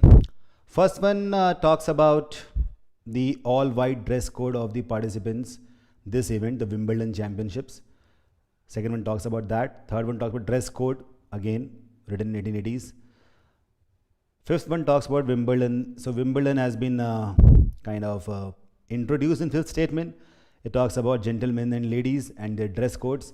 Fourth one is something which is out of context. Another tradition is royal box, which has been reserved for members of English nobility since 1922. So that is something. The fourth one is basically not connected to the Wimbledon, the sports. It is connected to some kind of politics. So fourth one is the odd one out. That is actually easy. Harsh Venkat, that rarely happens. Like in last 6 or 7 years, I think that happened only once. That one question had two kind of answers.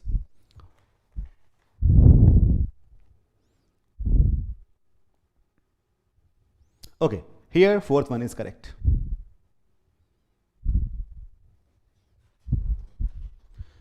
And in fact, in odd one out, there is no negative marking. The next one.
Agree, my fourth is long tradition, but fourth is not connected to the Wimbledon, the sports. That is why fourth is odd one out.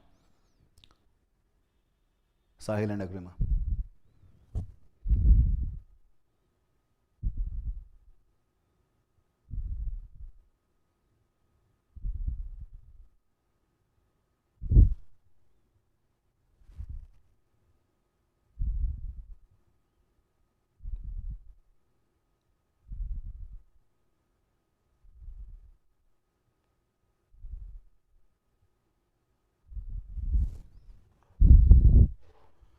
This is every time, it's not every me.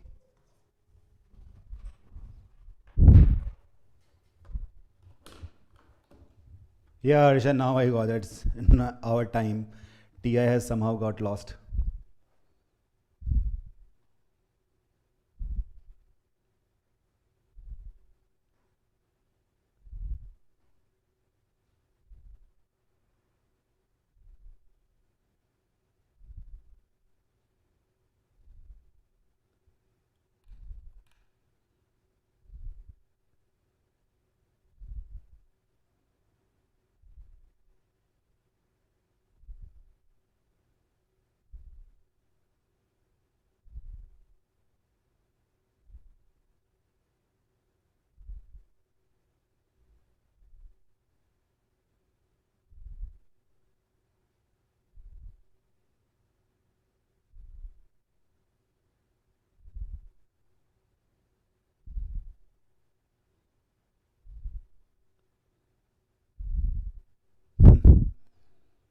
Okay.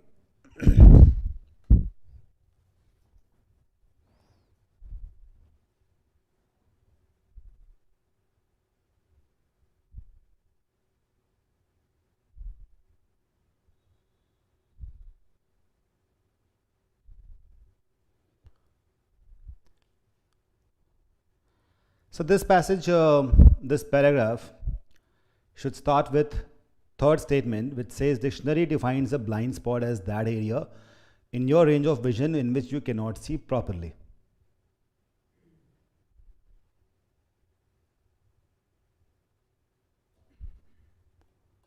All right. This is how it is introduced. And after that, an example is given in first statement. For example, when you are driving a car, the area just behind your shoulders is in a blind spot. Okay, anybody of you have you ever experienced a blind spot while studying the fundamental physics and fundamental biology?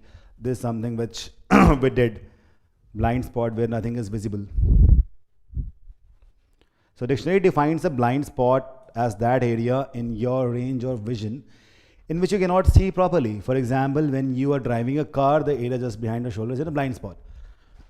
Every time you hit a blind spot, you are confronted with the whole gamut of negative emotions. Fourth one says it is a place where they are emotionally stuck and refuse to see or even allow another perspective. Who? In fifth, it is given, likewise, every person has a few blind spots, especially concerning themselves that they are not able to see clearly and properly. All right. So, which one do you think should be the odd one out? And give me your reasons as well.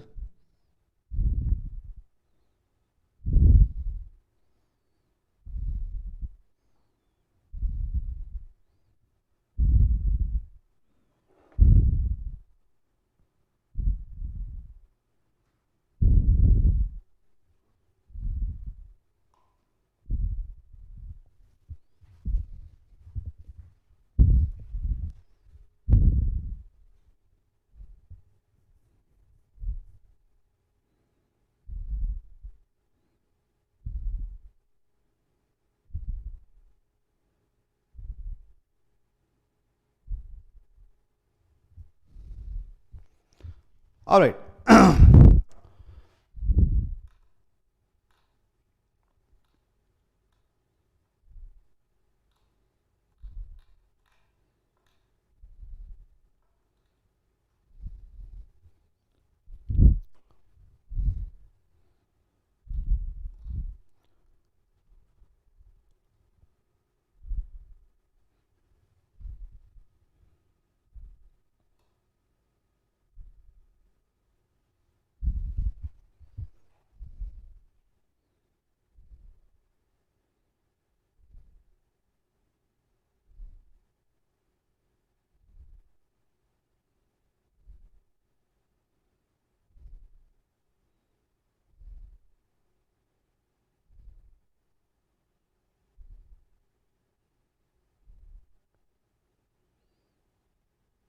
Okay, so if you look at this, three is the one which starts.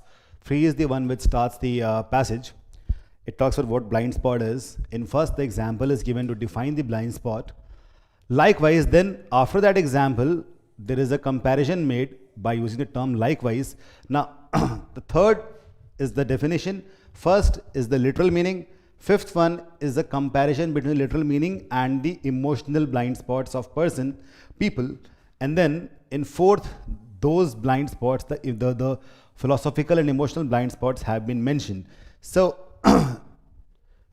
3, 1, 5, 4 makes a complete paragraph. Now, this one, every time you hit a blind spot, this statement is kind of independent. It is not making a pair with anything. This can be a part of the paragraph, but it will require one more statement. That is why second one is left out alone and it has to be odd one out, which I think a lot of you have done. Right? Great. The next one.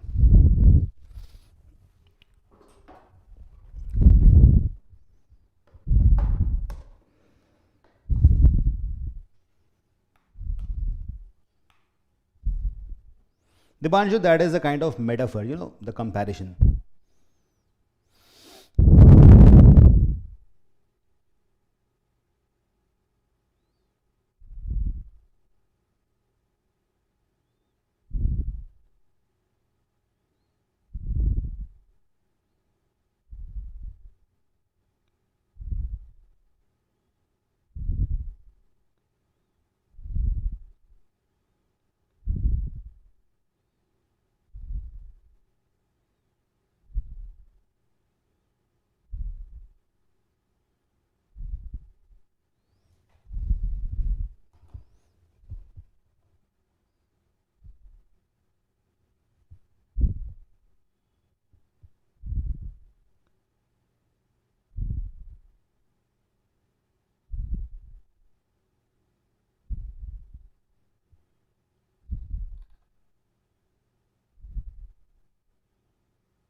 I haven't skipped the question. It was basically a repetition of the same slide. That is why I skipped that.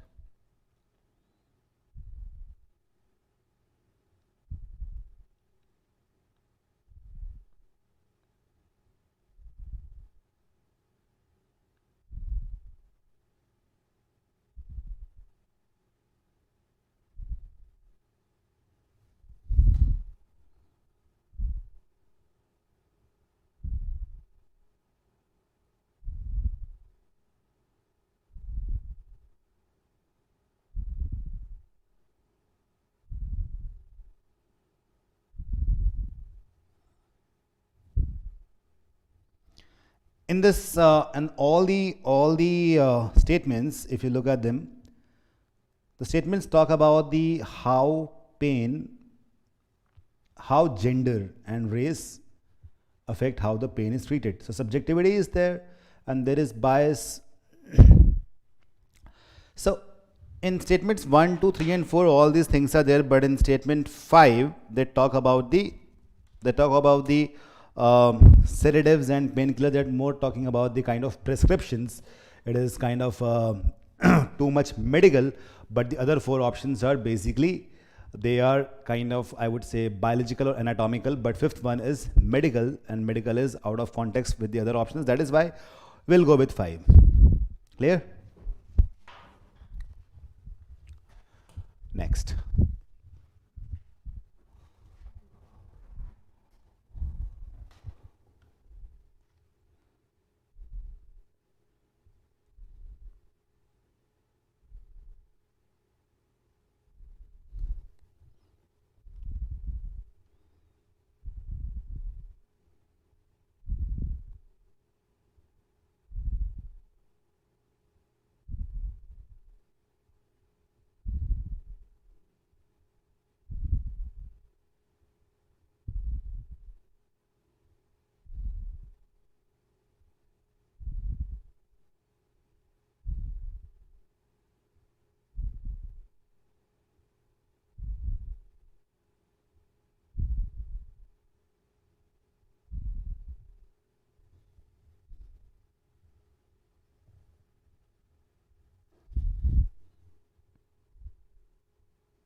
Guys, in the previous question, I just made a mistake. I'm sorry for that. The correct answer is first, not the fifth. This women ones. This. Because the other statements talk about the biases and the how biases give rise to different kind of treatments, different kind of thoughts. But first one is kind of a fact, not an assumption or not a kind of any kind of perception. First is a fact. That is where first is odd one out. Just mark it correct. Sorry for this.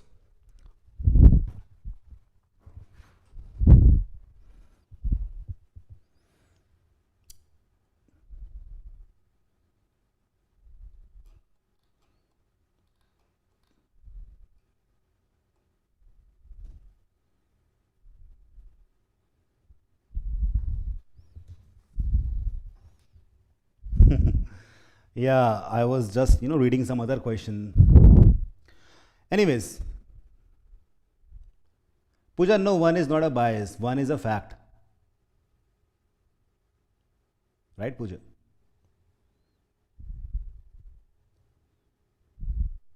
Bias is something which is based on perception.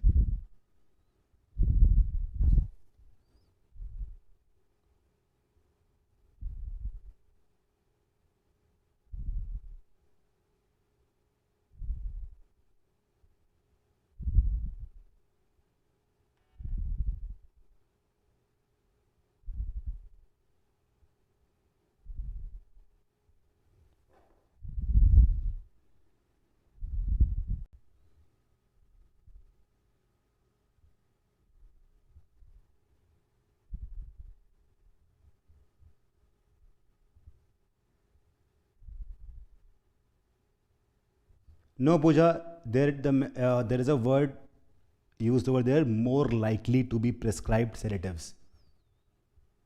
Okay.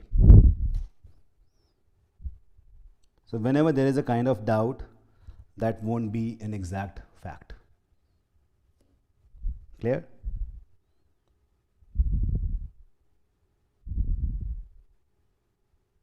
The word likely makes it in sync with paragraph.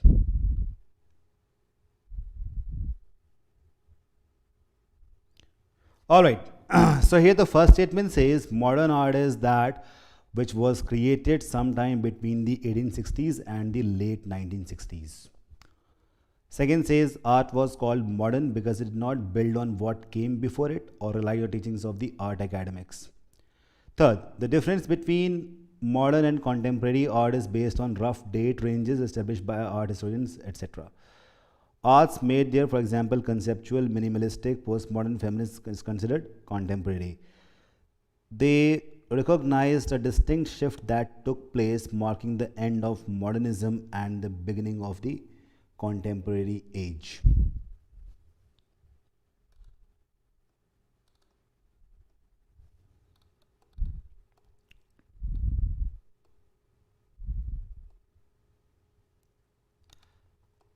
Here, if you look at the fourth statement, like other statements talk about what is modern art, when this modern art happened, difference between more contemporary and modern art, and why it was called modern. So all that stuff is given over there.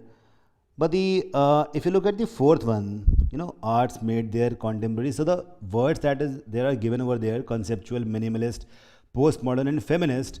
All these words are too specific and they are not explained and they are not given anywhere. So of course they are explaining what contemporary is, but a similar kind of statement, a similar kind of analogy has not been drawn for the modern art, whereas the statements 1, 2, 3, and 5 talk about the chronology. Basically, chronology is there. In the first, dates are given. In the second, it is the a sense of time is there because it is called modern, because it was not built on what came before. A sense of time is there. In third also sense of time is there, rough date ranges. And in fifth, a distinct shift took place. Again, a sense of time is there. In fourth, there is no sense of time. Fourth is all about what contemporary art comprises of. So 1, 2, 3, and 5 have this sense of time, but fourth one doesn't have it. That is why fourth is the odd one out.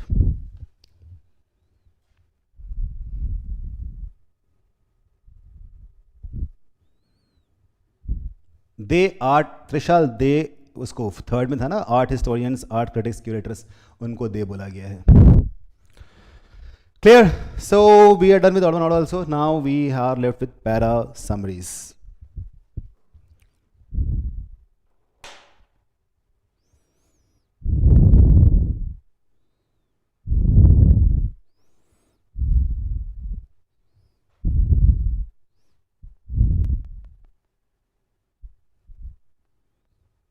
Asmat, what I said sense of time. Did not say art. The sense of time is there. Okay? Para summaries.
Thank you Shivam for asking. थोड़ा थक तो गया हूँ लेकिन ठीक है, last है ये.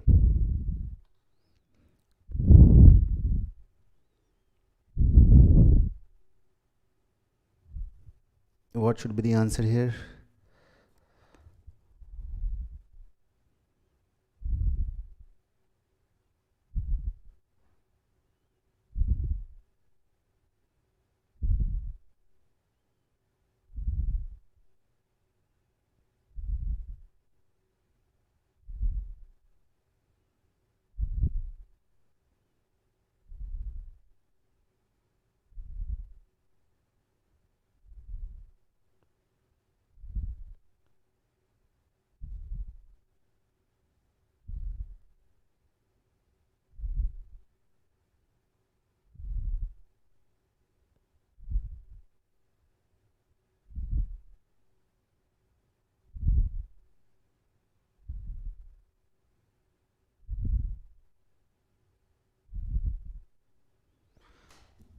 It's way too direct. So it talks about uh, the state government should encourage people to make healthier choices. That is where it ends. So that has been mentioned over here, and also the aim to revive the big cup is there. Fourth one essentially captures everything that is given in the passage. So that will be the most appropriate para summary, and all of you mostly have got it correct. Next one. Para summaries are kind of easy.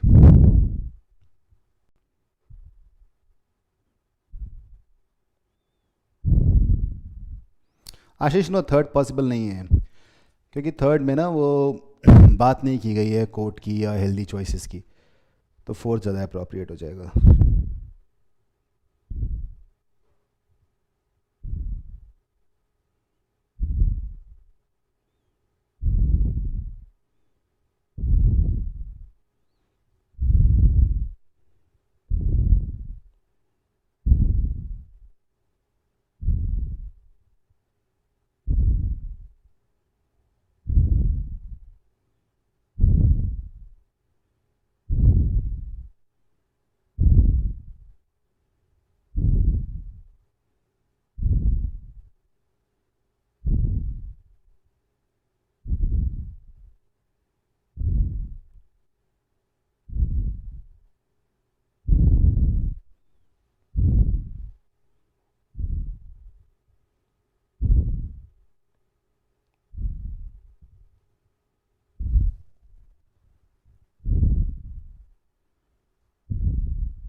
बरसर्क means very angry, मतलब थोड़ा सा excited हो जाना.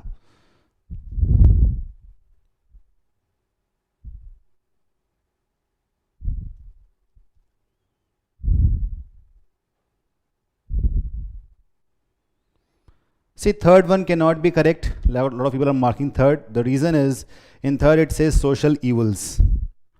TB is not a social evil, isn't it? So third cannot be correct. TB is not a social evil. The world is still plagued by certain diseases because of lack of cure. Lack of cure की बात यहाँ पे नहीं की गई है. यहाँ पे मेजरली ये कही गई है कि that is curable but has gone totally berserk. So first one is not possible. We'll do it by elimination. Second says people from lower socio-economic strata suffer more from fatal diseases like tuberculosis. This thing is true, but this will not be the summary of the entire para. Second one also cannot be correct. Fourth, there is more to the treatment for diseases like TB than finding there is one missing word, a typo. But even if you look at the first few words, there's more to treatment of a disease like TB. So fourth one looks correct because it talks about TB specifically, and others can easily be eliminated. So fourth one is the correct answer. Fourth incomplete है, एक word यहाँ missing है. then finding a medicine hoga probably. So there is more to it. That is why we are not able to fully eradicate it. Next.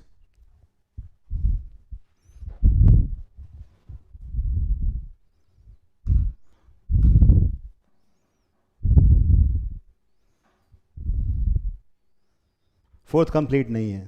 That's right. But other three can be totally eliminated. जिसने mark नहीं करा कोई बात नहीं, cure medicine ऐसा ही कुछ होगा वहां पे.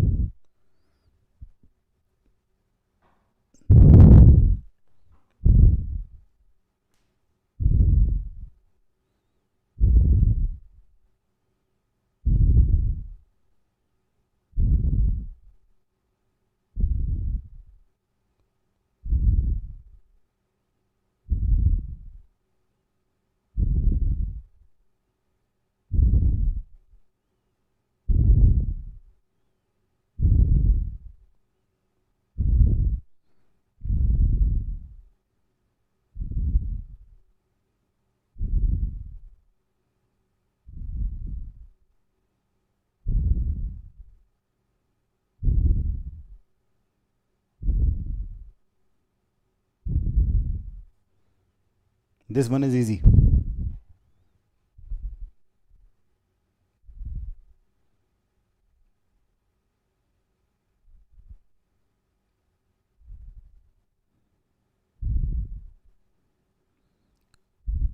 ऋतिक वो इनकम्प्लीट है, छोड़ दो इस क्वेश्चन को, ये वाला करते हैं. उसमें क्या वर्ड मिसिंग है, without that we can not be sure, but other three were not correct, ये तो कंफर्म था. This one is easy. This talks about the book sales being dependent on word of mouth, and also the Flipkart SEPAR. It has PAR, and also it is hurting publishers and authors. So all of that stuff is given as option 4. That is why we'll go with option 4. That is the correct one. Next one.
Rakshat, this is the last question for today.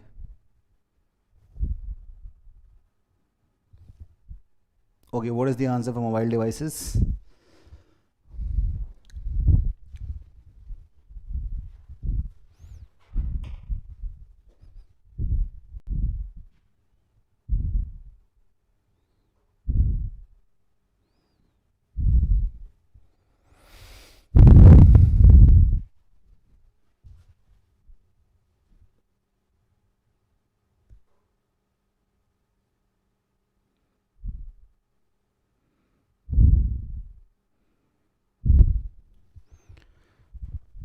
Easy to go with.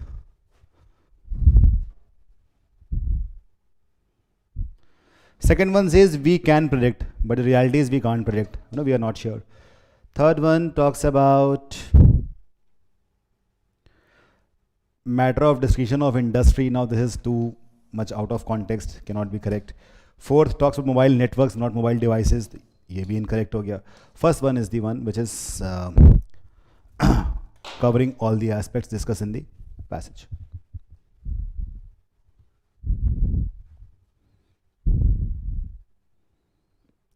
All right. Khushbu, there are typos in that. That is why I'm not doing it.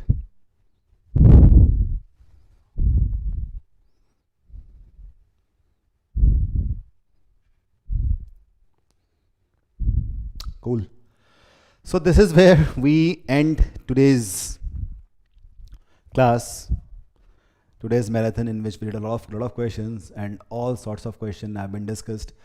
Now, best of luck for VARC CAT. Tomorrow it will be LRDI, and day after it will be QA. On Saturday, I might meet you online or not, let's see. But tomorrow and day after, we'll be having a huge session, which will be kind of mind-bending, I would say.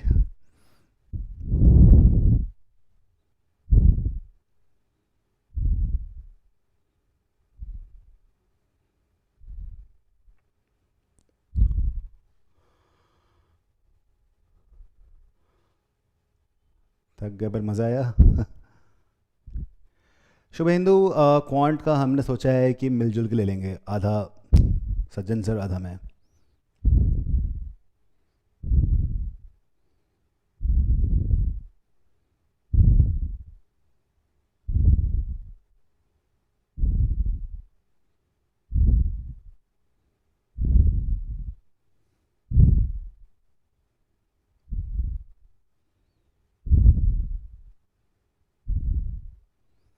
Cool.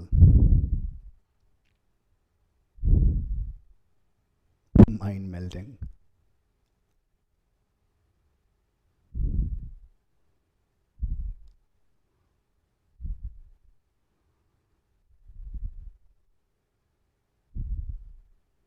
Saugata, we didn't do a mock today actually, there were different kind of questions. It was not a proper mock.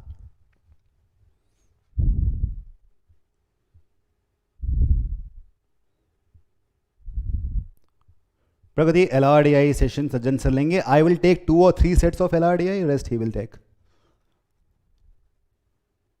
And QA marathon also, it'll be combined effort of me and Sajjan sir. And tomorrow it will be 2 or 3 sets I'll be taking, the puzzles basically.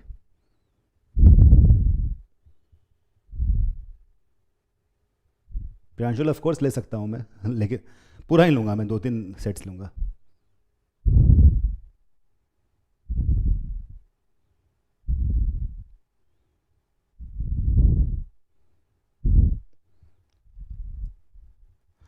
Cool then. All right.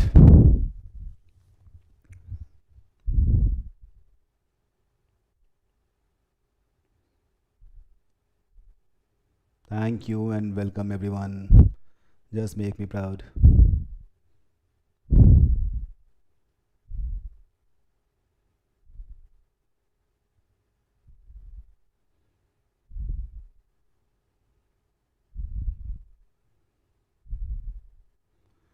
संस्कृति VRC में 4 sets आएंगे. Thank you, Gopesh. Thanks everyone. Have a great evening. Practice some mock.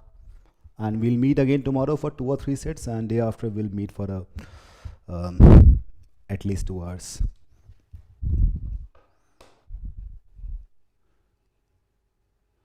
Level of difficulty, Shivangi, it was overall on an average is moderate, combining everything.